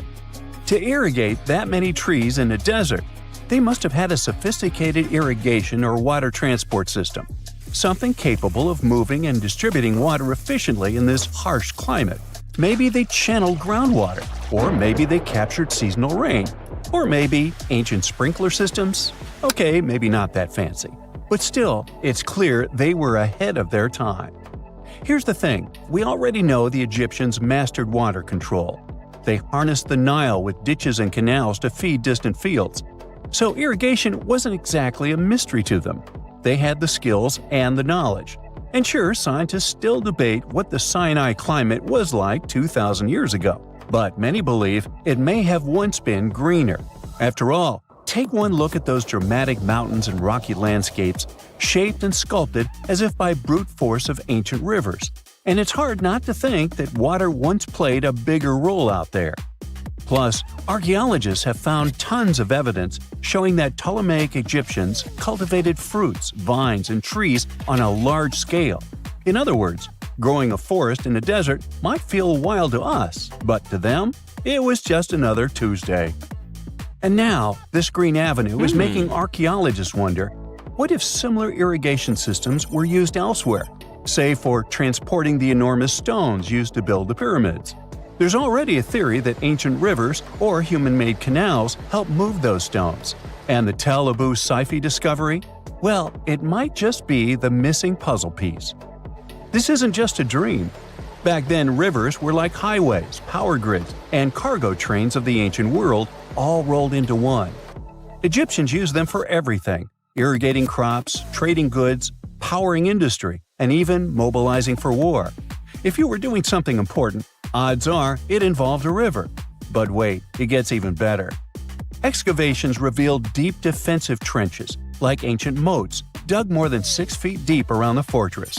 Those weren't just muddy ditches. They were part of an elaborate defense system designed to be filled or bridged to control access. Think of it as ancient Egypt's version of a retractable security gate, minus the hydraulics. And while the trenches were keeping intruders out, life inside the fortress was bustling. Remember how we said archaeologists had found military housing units? It turns out soldiers might have lived there with their families. So this wasn't just a barracks, it was a thriving community, with meals, routines, kids playing, and probably a whole lot of ancient gossip flying around the dinner table. In addition to all the military stuff, researchers found 4 massive lime kilns used to produce quicklime, an essential ingredient for making construction mortar. These kilns are a big deal because they suggest that during the later Roman period, Tel Abu Saifi turned into an industrial hub. It was like the Home Depot of ancient Egypt, churning out materials to build and repair buildings. But here's where the plot thickens. Underneath all of this, beneath the roads, the trenches, the kilns, archaeologists found the corners of an even older structure, a mystery building. Could it be the remains of a third, much older fortress? Or an ancient cemetery or lost city? Nobody knows yet, but one thing's clear, this story isn't over. Honestly, this might be the coolest archaeological cliffhanger of the decade. So, what does this all mean? Well, for starters, it challenges everything we assumed about desert life in ancient Egypt. For the longest time, deserts were thought of as natural barriers, dry, deadly, and empty. But this find suggests that the desert might have once been green and full of life, not because the climate was dramatically different, but because the Egyptians were incredibly good at bending the environment to their will.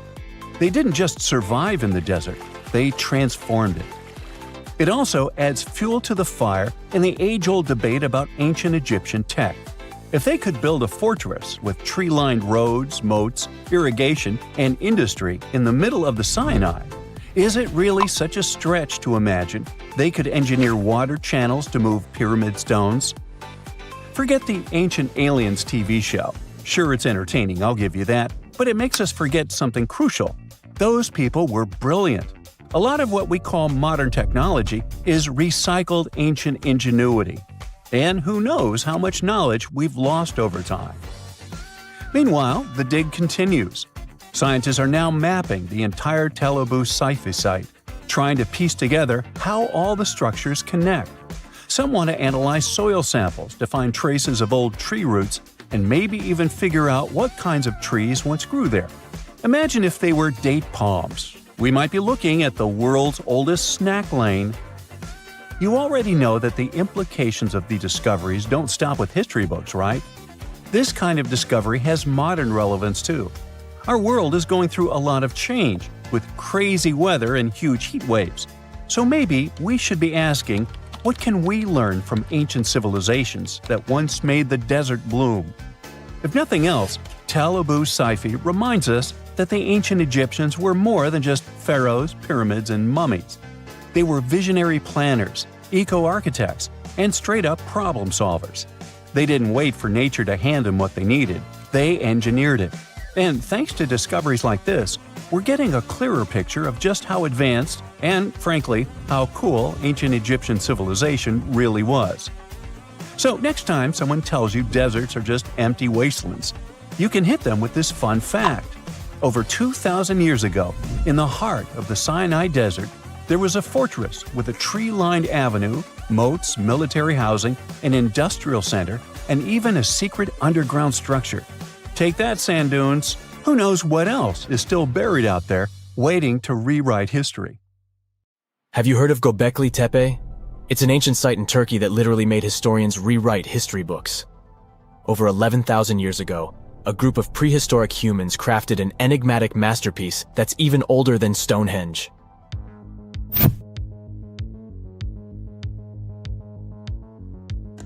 Before its discovery, archaeologists believed that people didn't know about iron and weren't good at making pottery.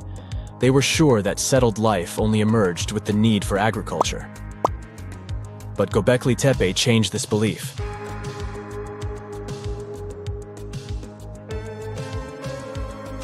The place has revealed that it was the temple that paved the way for a settled life, not agriculture. Until this discovery, researchers believed that farming was the catalyst for sedentary living. Meet Professor Schmidt, the guy whose findings changed this theory. He managed to prove that hunter-gatherer communities laid the very foundations of this way of life.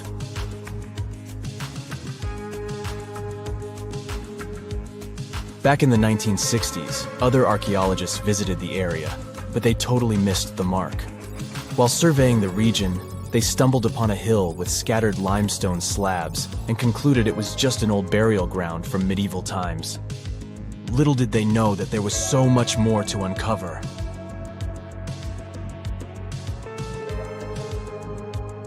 In 1994, Schmidt embarked on his own survey of prehistoric sites in the area. Surprise! He instantly realized he had discovered something truly extraordinary.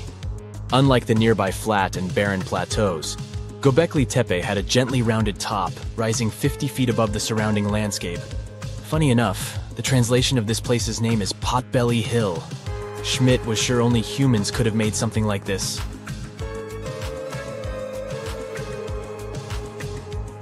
Those broken limestone pieces that were mistaken for gravestones turned out to be way more exciting. It was like stumbling upon a hidden treasure. The pieces took on a whole new meaning, and Schmidt with his team was about to dive into the secrets waiting beneath the surface. To their surprise, they found no traces of a settlement, no hearths for cooking, no houses, and none of those adorable clay figurines commonly found in nearby sites of similar age. However, they uncovered that those ancient people used tools like stone hammers. So, Schmidt and his team put their heads together and took a wild guess at the age of Göbekli Tepe's stone structures. Their estimation got backed up by some limited carbon dating done right at the site. The ancient vibes of this place were finally starting to make sense. It was like a puzzle slowly coming together.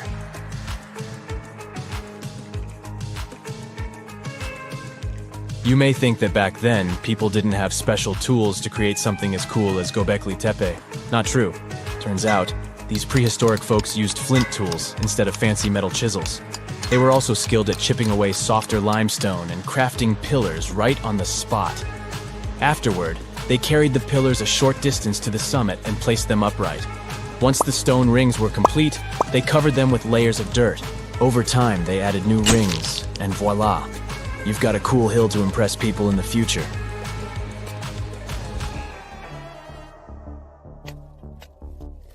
During their first year of excavation, the team went through 15,000 pieces of animal bones from wild creatures. These people didn't have pet animals or grow their own food. They hunted wild animals for their meals.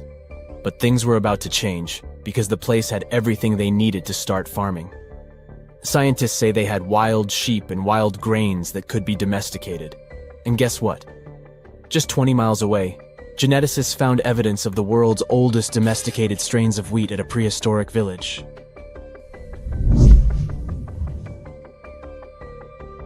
These amazing findings have completely changed how we view civilization.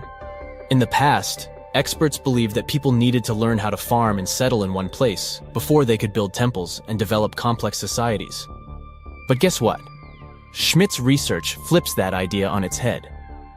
He claims that the incredible effort put into constructing these astonishing structures actually set the stage for the development of advanced societies. It means that societal and cultural changes happened before agriculture. Schmidt has this fascinating hypothesis about Göbekli Tepe. He thinks it could have been a special burial site where people left their loved ones. And here's the twist.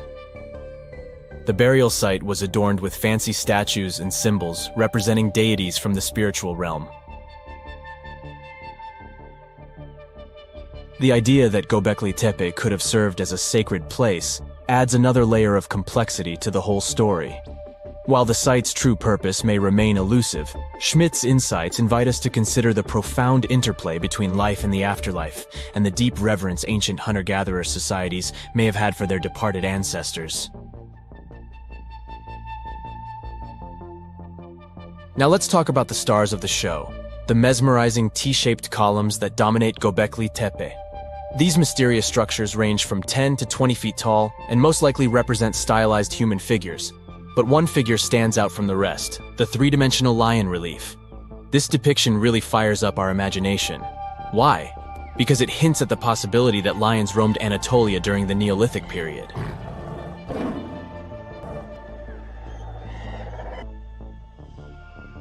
These standing stones are arranged in circles and placed in rectangular pits. Each circle has a similar setup. Two big T-shaped pillars in the center, surrounded by slightly smaller ones facing inward. Talk about a stylish arrangement. These towering pillars reach a whopping 16 feet and weigh between 7 and 10 tons. Some pillars are plain and simple, while others are like works of art with intricate carvings. Foxes, scorpions, and vultures come to life, crawling and twisting on the pillars' sides. But it's not just animals depicted on these stones. Some pillars have abstract shapes representing humans, and even small carvings of clothing items. Some of them even have belts. Now, there's one pillar that stands out from the rest like a rock star. This super old stone pillar suggests that a comet crashed into Earth. It happened during a chilly period that lasted about 1,000 years. Previous studies examining Greenland ice cores hinted at this comet theory, but now the carvings at Göbekli Tepe prove it right.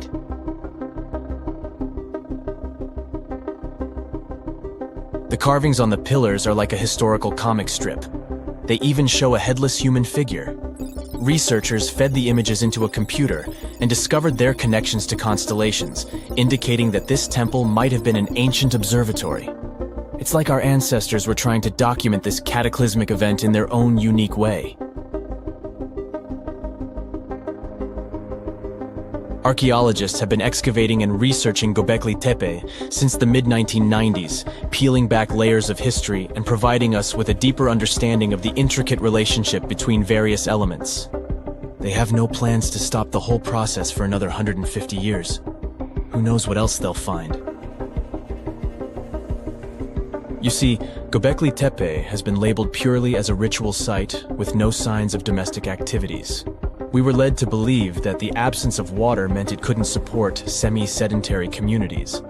But scientists believe it's time to shake things up and approach Göbekli Tepe with fresh eyes. It's time to question what we believed before and use new evidence and different ways of thinking. Like, there might have been a group of people living in the area who didn't stay in one place all the time. They moved around a bit but still had their own civilization, living in the area semi-sedentarily. Göbekli Tepe is not just home to a single temple, but an astounding collection of over 20 ancient structures.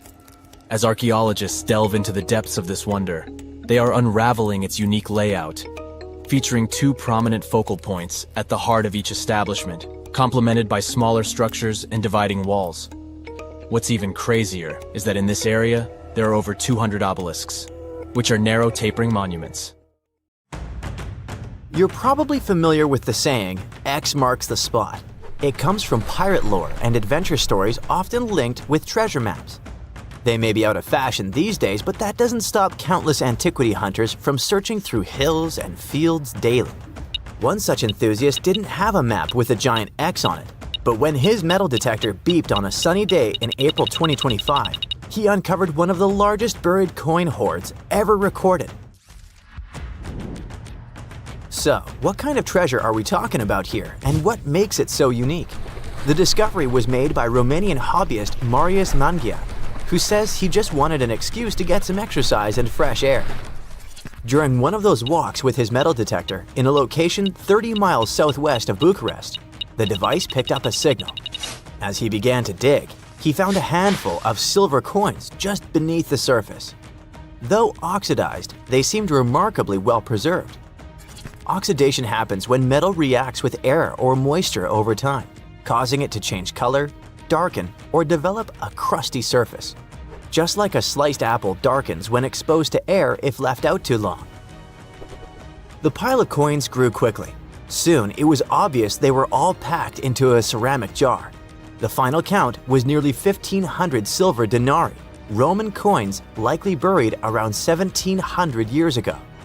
However, these denarii date from the reigns of emperors Nero to Marcus Aurelius, covering over a century during the Roman imperial period, which means they're almost 2,000 years old. The presence of coins from multiple emperors suggests that the wealth was accumulated over many years. The Roman money system had a bunch of different coin types, so finding only silver denarii in the stash is a bit odd. It would be like burying $15,000 in cash, but all of it $10 bills. It could mean that the original owner was a trader. Maybe he was hiding his profits during dangerous times. Perhaps it was simply someone's life savings.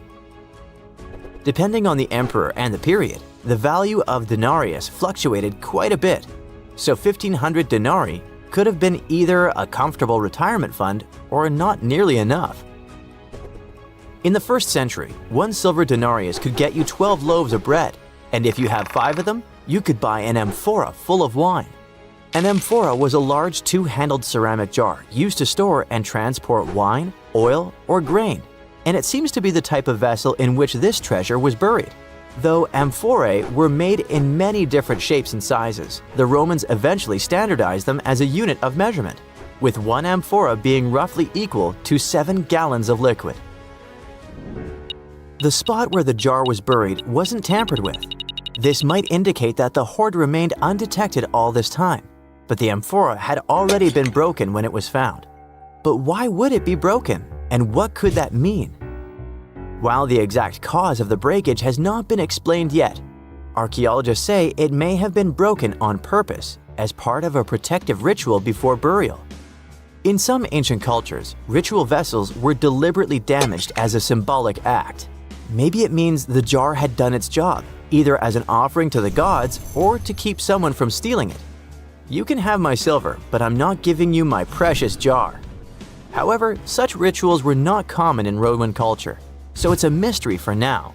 Perhaps it broke because the jar contained silver while being exposed to 2 millennia of soil pressure, freeze-thaw cycles, root growth, or a blind mole rat trying to find its way around. Although the amphora and its silver are now being preserved and examined by experts, their discoverer almost ended up unrewarded. After finding the hoard, he had to notify the police so they could secure the site. However, he was under pressure because in Romania, you have 72 hours to report any significant historical find. Unfortunately for Mr. Mangiak, he ran into a problem since it was a holiday and the offices he needed to contact were closed. He spent the following 2 days meticulously photographing every single coin before finally being able to present his findings to the authorities. While the exact amount of prize Mr. Mangiak might receive isn't publicly known, Romanian law typically awards 45% of a discovery's appraised value to the finder. Not a bad outcome for what started as a casual walk with a metal detector.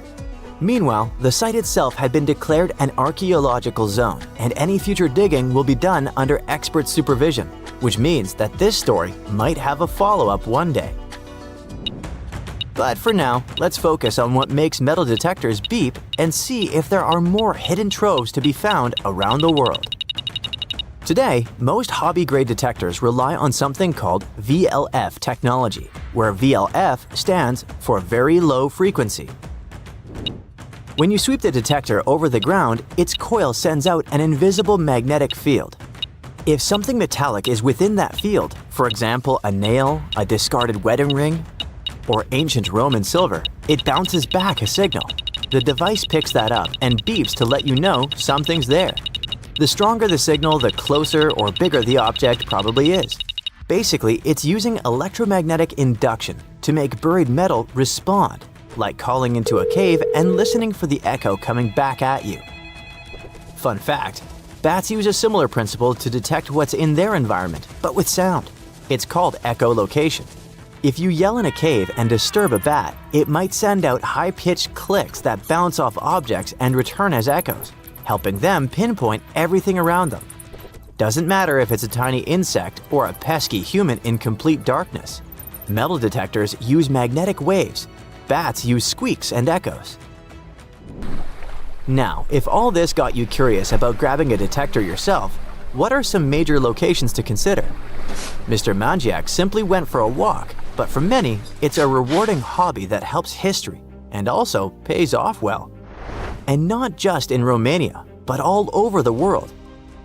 In the UK, regions like Norfolk, Suffolk, and Lincolnshire have become hotspots where enthusiasts regularly uncover Roman coins, Viking relics, and medieval artifacts. During the Iron Age, burying valuables was a common practice. Some researchers think it was done as a way of storing valuables. Others think it was part of a ritual. But either way, many of those hoards could still be there. France also has plenty of stuff hidden beneath the ground, including ancient Roman and Gallic treasures. In the Netherlands, someone recently uncovered a fragment of an extremely rare Viking sword. Scotland is no exception either, and findings like Peebles' hoard give additional insights into the Bronze Age. If you don't feel like venturing alone, there are organized metal detecting tours available in various countries, offering guided access to historically rich sites. That's if you're planning to search for lost relics. But what if you want to bury your own treasure chest and hide it from a metal detector? How far do you need to dig? Most hobby-grade detectors can spot a large object close to 3 feet deep. Smaller stuff like coins, just 6 to 8 inches. We also have to take into consideration that wet ground can actually boost detection. It helps signals travel better and makes buried metal easier to spot. On the other hand, professional, expensive detectors that use advanced technology can detect large metallic targets at depths of almost 100 feet, especially on a rainy day. But unless you bury your chest in a strategically important place, odds are it'll stay uncovered. Just don't forget to mark the spot on your map with an X. In a frosty Canadian park, hidden deep beneath layers of thick ice, scientists discovered a bizarre skeleton they named the Frozen Dragon. The skeleton had been in the frozen ice for millions of years. It took experts decades to work out the species of this strange fossil.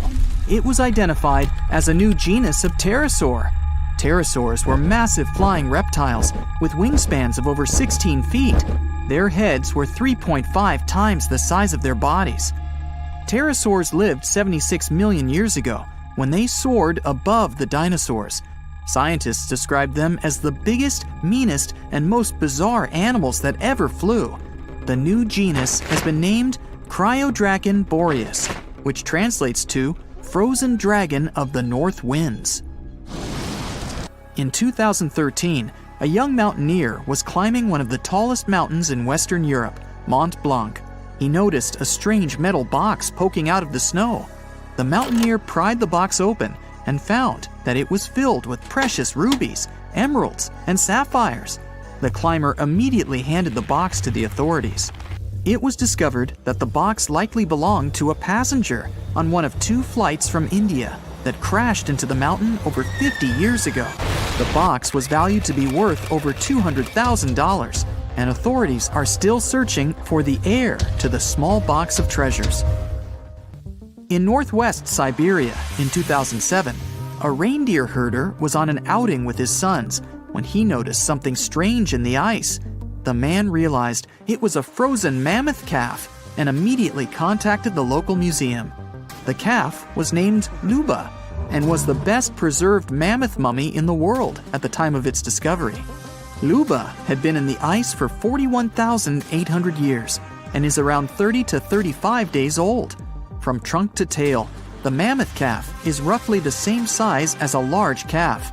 If you're interested in seeing for yourself, Luba travels to museums all around the world. On the frozen continent of Antarctica, covered in layers of ice and snow, is Mount Erebus, the frozen volcano. The volcano was discovered in the middle of an eruption in 1841 by explorers on an Arctic expedition. The volcano is over 12,000 feet tall and has been active for the last 1.3 million years. Deep within the middle of the volcano is a huge crater filled with large volumes of molten lava. The volcano has occasional explosions, which means it's classified as being in continuing eruption. However, these eruptions are nothing to worry about because they're generally rather small. Back in 1991, 2 hikers were traveling across the Italian Alps when they stumbled across a body that they presumed to belong to a recently lost hiker. The duo trudged back down the mountain to report their unfortunate findings. Once the remains were recovered, it was clear that the body was not recent at all. Scientists determined that the Iceman was more than 5,000 years old and named him Otzi. The discovery was unlike anything scientists had ever before seen because the body was so well preserved. For years, Otzi was studied by scientists who discovered that our ancestors have a lot more in common with us than we ever knew before. Otzi was covered in ink body art. Research done on the contents of his stomach revealed that his last meal was dry cured meat, similar to the bacon we eat today. Otzi has at least 19 relatives living today, somewhere in Central Europe. Scientists were researching ancient squirrel burrows in Siberia when they came across something interesting. One of the squirrels had hidden away precious seeds deep beneath the ground. The seeds had been encased in ice for 32,000 years. The seeds were for the flower Silene stenophilia, which had long since gone extinct. Amazingly, scientists were able to recover plant tissue from inside the seeds and grow an entire crop of flowers. They've since reintroduced the previously extinct flower to natural habitats all across the world. In 1930, a team of Norwegian scientists sailed around the Arctic Ocean, conducting research on the seas and glaciers. They reached White Island, a dangerous and icy land no human had set foot on before, or so they thought. The scientists were shocked to discover the tip of a small boat sticking out of the snow. Frozen inside the boat, they found scientific equipment and various personal items, including a jacket monogrammed S.A. Andre. They had discovered the wreck of the famous Andre Arctic balloon expedition. In 1897, Swedish explorers, led by Andre, attempted to travel to the North Pole by hydrogen balloon. No one had ever heard from them ever again. People only found out what happened to them when the wreck was discovered 33 years later. It turns out that the balloon had crashed on White Island only 2 days after departing from Sweden. The explorers traveled along the island on a small makeshift boat, but were unable to make it any further. The best preserved woolly mammoth ever found was discovered in an area of permafrost in Siberia in 2010. Scientists named the frozen mammoth Yucca after the small village near where it was found. Yucca had been frozen for 39,000 years and is thought to have been around 6 to 8 years old. Because Yucca is so well preserved, it has been studied for years and provided new information about mammoths. In 2019, scientists reported that they were able to activate cells taken from Yucca's tissue.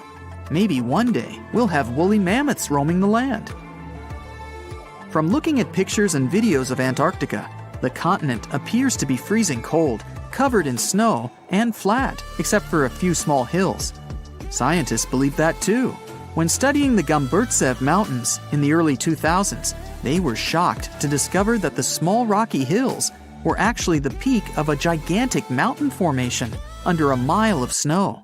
Using radar technology, researchers worked out that the mountains are really around 10,000 feet tall and sprawl across 750 miles. This is around the same size as the European Alps, except hidden under tons of ice and snow. At a gold mine in Siberia, a businessman was examining a nearby river when he noticed something interesting in the frost. It was a small woolly rhino calf that was later named Sasha. The woolly rhino has been extinct for 15,000 years. It's thought that Sasha could have been frozen in the ice for up to 39,000 years. Sasha is unique because it's the only full-body woolly rhino to have ever been discovered. Glaciers around the northern Italian town of Pelo have begun to melt. Artifacts from decades and even centuries ago have been discovered pouring out of the ice.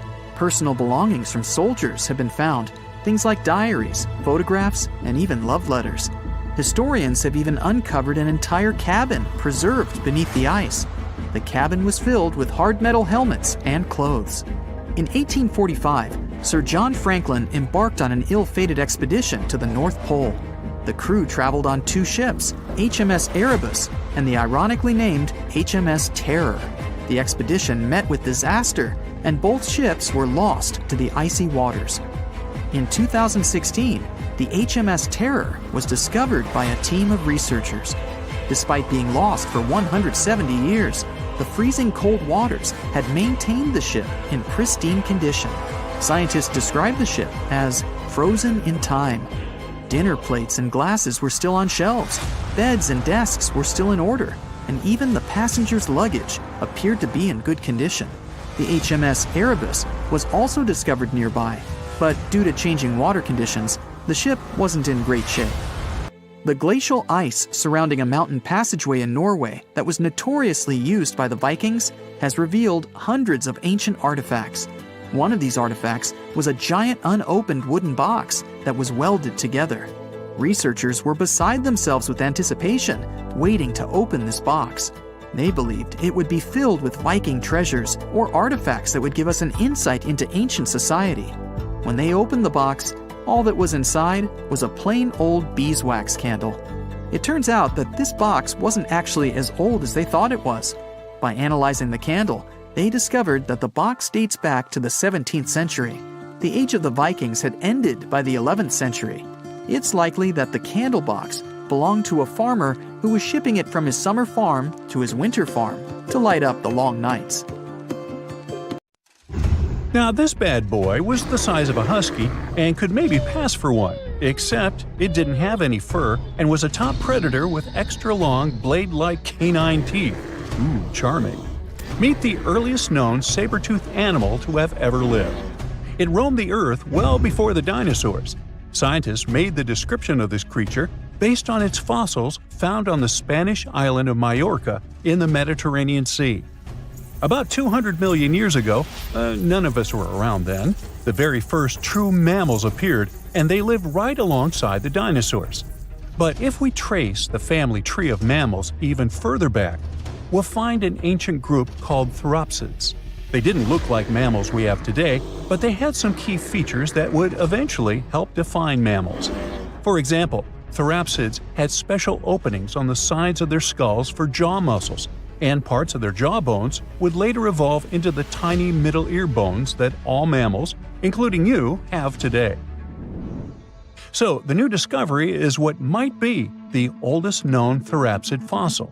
The fossil, which doesn't have an official species name yet, belongs to a group called Gorgonopsians. Those guys are more closely related to mammals than they are to any other living animals. Some of them were as small as cats, and others were as massive as polar bears.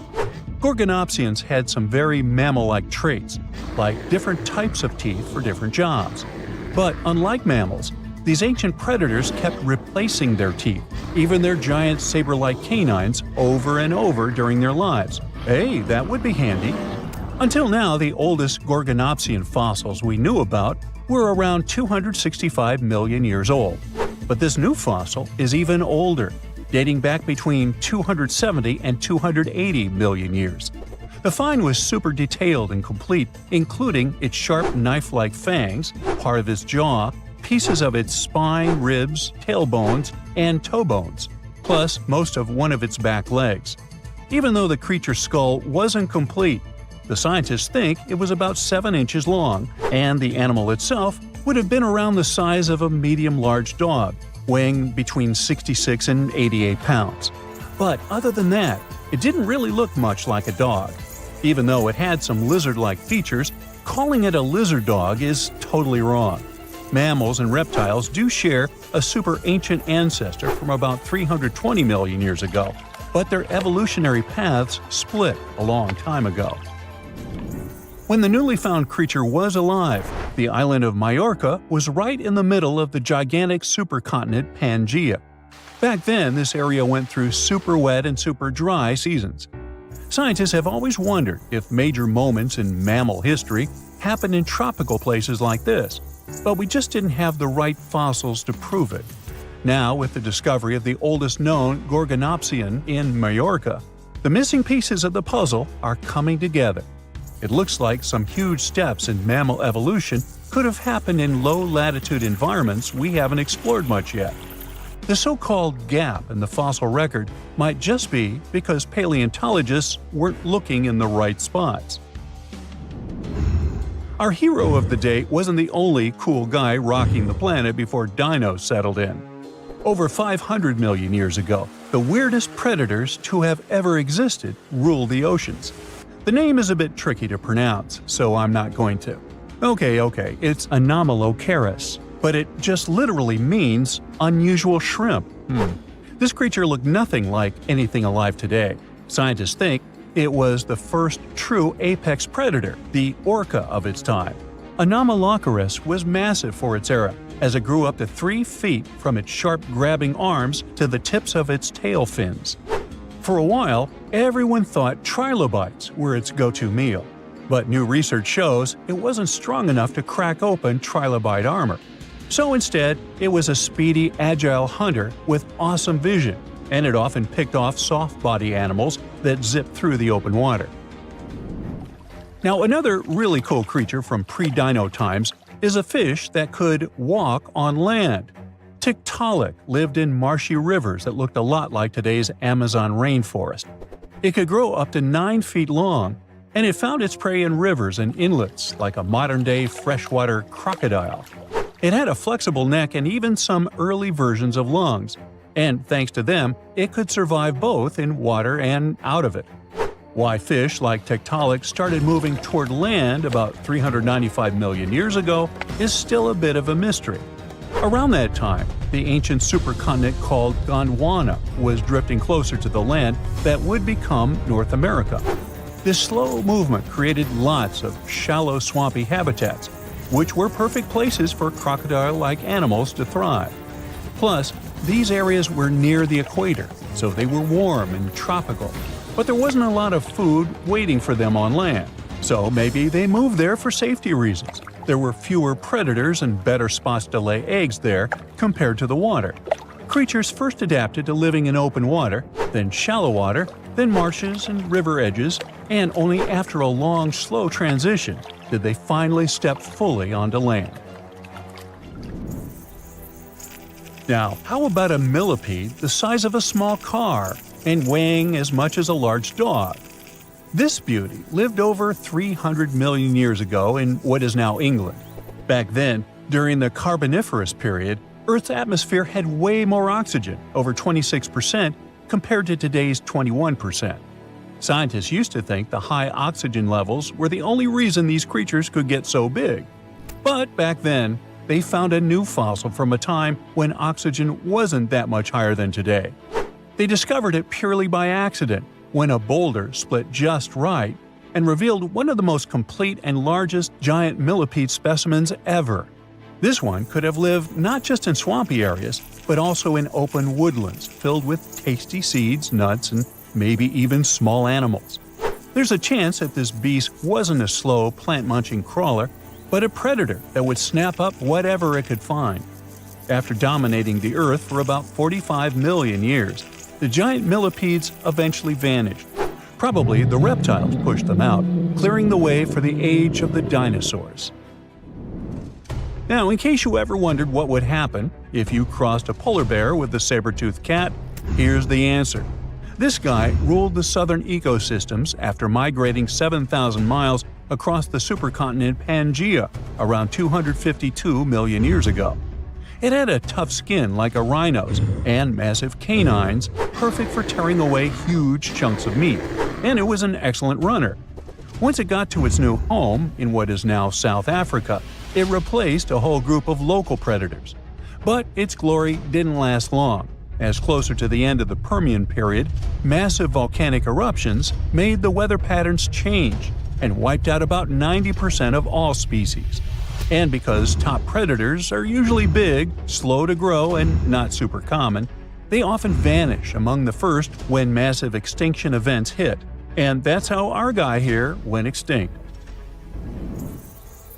Our final creature of the day was a dragonfly that lived around 300 million years ago and had a wingspan of over 2 feet, 6 long, spiny legs, and huge, bulging eyes. Meganjura.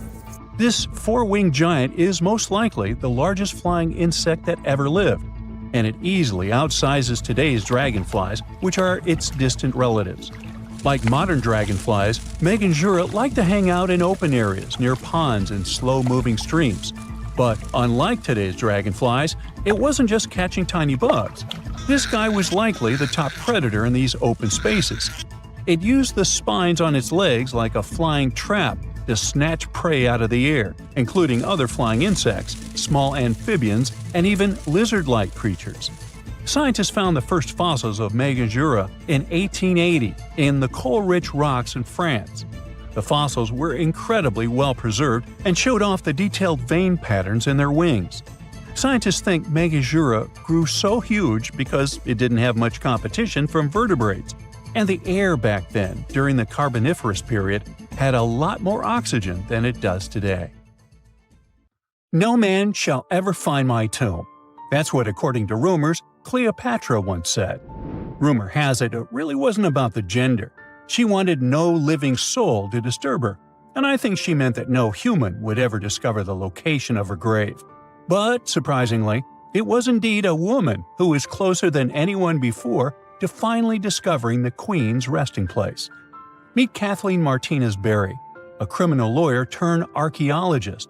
She got so intrigued with Cleopatra's story that she packed her bags and went to Egypt with no official support and even no permission from the authorities. All she had was pure determination to find the Queen's tomb. Now, you could say Kathleen had always been ahead of the game. She skipped grades in school, mastered piano, chess, swimming, and martial arts, and grew up listening to top intellectuals debating in her home. And she even got her law degree at just 19, and archaeology was her side passion. She had never actually been to Egypt, never dug up a single artifact. But her fascination with Cleopatra went all the way back to an argument with her father in 1990. That day, she walked into his library looking for a copy of Antony and Cleopatra by Shakespeare. Her dad, Fausto Martinez, a professor and legal expert, casually called Cleopatra a seductress. Kathleen wasn't having it. She fired back, arguing that history had been totally unfair to Cleopatra. The Romans, she said, wanted to destroy her reputation, and for centuries, people had just believed their version of the story. The debate went on for hours, and in the end, her father admitted maybe he had judged Cleopatra too harshly. That conversation changed everything for Kathleen. From that day on, she read every ancient text she could find, especially Plutarch's account of Cleopatra and Mark Antony. The more she learned, the more convinced she became that Cleopatra wasn't just some queen who fell for the wrong guy. She was a genius, playing a dangerous political game to keep Egypt independent. And the more she read, the more she started thinking, what if everyone had been looking for Cleopatra's tomb in the wrong place? That thought stuck with her. When she was caring for her second child, she earned a master's in archaeology. Multitasking. That reignited an obsession that would take over her life, uncovering the truth about Cleopatra. Even though most experts believe that Cleopatra's tomb, along with the final resting place of 13 other Ptolemaic rulers, lies somewhere beneath modern-day Alexandria, Dr. Martinez has a different idea. She believes Cleopatra was buried at Taposiris Magna, an ancient temple dedicated to Osiris, the Egyptian deity of the afterlife. But she still needed an ancient foundation plate. These plates, about the size of a smartphone, were placed beneath important temple structures and often contained inscriptions explaining when and why the temple was built. If she could find a plate that confirmed the temple was dedicated to Isis, Cleopatra's patron deity, she'd have solid proof that this was the right place to look. Nothing could deter Martinez. She excavated the entire temple site, digging deeper than anyone before her. Her team found coins with Cleopatra's name and face stamped on them. It meant Cleopatra had a direct connection to this site. Then, they uncovered something even more interesting. A tunnel used to bring water to people, leading straight from the temple into the Mediterranean Sea. So, if parts of the temple had already sunken into the water, could Cleopatra's tomb be down there too? Martinez needed proof to convince Egyptian authorities to let her search underwater. And, against all odds, she found the missing foundation plate. On it, the pharaoh offered a large area of Nubia to deity Isis. That was it, the confirmation she needed. The temple was indeed dedicated to Isis, proving her theory wasn't just speculation. If one temple was on land, Martinez suspected the second temple, possibly Cleopatra's tomb, had collapsed into the sea. She needed help from experts in underwater archaeology, so she reached out to Robert Ballard, the guy who discovered the Titanic. With support from the Egyptian authorities, she and her team began exploring the waters off the coast of Alexandria. And what they found was mind-blowing. Underwater, they discovered massive stone structures, some standing 6 to 10 feet tall, right where the coastline would have been thousands of years ago. They also found basalt blocks, the same material used in the statues from the first temple. That meant one thing: those weren't just random rocks. They were the remains of a lost city, buried beneath the sea for centuries. Now, we can only wait and see whether Martinez and her team will be able to unravel one of the greatest mysteries of the past left by the outstanding woman that was Cleopatra. Here's some backstory. After her father, Ptolemy VII, passed away, Egypt's throne went to both Ptolemy VIII and Cleopatra, or so it seemed. Cleopatra, just 18 at the time, allegedly married her 10-year-old brother. Yeah, ancient royalty had some different customs, though there's no solid proof of that. But sibling love didn't last long. Young Ptolemy decided he wanted all the power for himself and tried to push Cleopatra out. Forced to flee the country, she didn't just sit around feeling sorry for herself. She raised an army, ready to march back and take what was hers. That's how, at 21, she was already in the Sinai Desert, leading an army and planning her return to the throne. Now, by that time, Cleopatra had already been locked in a powerful political, and not only political, alliance with Julius Caesar. In June 47 BC, she gave birth to a son, Ptolemy Caesar, better known as Caesarion, who, many believe, was Caesar's child. But that didn't stop her from playing by Egyptian royal rules. And her husband number 2, her other brother, Ptolemy XIV. Yep, despite her ongoing affair with Caesar, Cleopatra married yet another sibling, because, in her world, keeping the throne in the family was the name of the game. Now, marriage aside, Cleopatra's bond with Caesar stayed strong. She even traveled to Rome with Ptolemy XIV for a state visit, But instead of playing the role of a dutiful queen, she stayed in Caesar's private villa by the Tiber River. But after Julius Caesar lost his life in 44 BCE on the Ides of March, Cleopatra's political standing became shaky. To make matters worse, her husband Ptolemy XIV passed away soon after, and some suspect Cleopatra had a hand in it, leaving her as the sole ruler of Egypt. Meanwhile, back in Rome, Mark Antony was rising to power as Caesar's presumed successor. Wanting to size up the Queen of Egypt, he summoned Cleopatra, and she did not disappoint. Sailing into town on a lavish barge dressed as a deity, Cleopatra made quite an entrance. Antony was instantly mesmerized, so much so that he left his third wife back in Rome and followed Cleopatra to Alexandria, where their relationship turned into a full-blown royal affair. The two had 3 children together. Together, they waged war against Caesar's adopted son, Octavian, in a battle for control of the Roman Empire. The last time the queen was seen, she was in her mausoleum, dressed in full royal splendor, diadem on her head, lying on what Plutarch called a golden couch. When Antony and Cleopatra lost at Actium, Octavian's forces marched into Alexandria. Cleopatra apparently knew the end was near, so she locked herself inside her mausoleum, surrounded by gold, silver, pearls, and priceless art. Those were the treasures she threatened to burn rather than let the Romans take them. Antony, meanwhile, wasn't going to let the Romans capture him alive. He wounded himself with his own sword, but before he passed away, he was carried to Cleopatra's side. She held him as he took his last breath in her arms. A little over a week later, Cleopatra made her own choice. Rather than face humiliation as Octavia's prisoner, she ended her life. Legend says it was the bite of a deadly asp, though history isn't quite clear on that. At the time,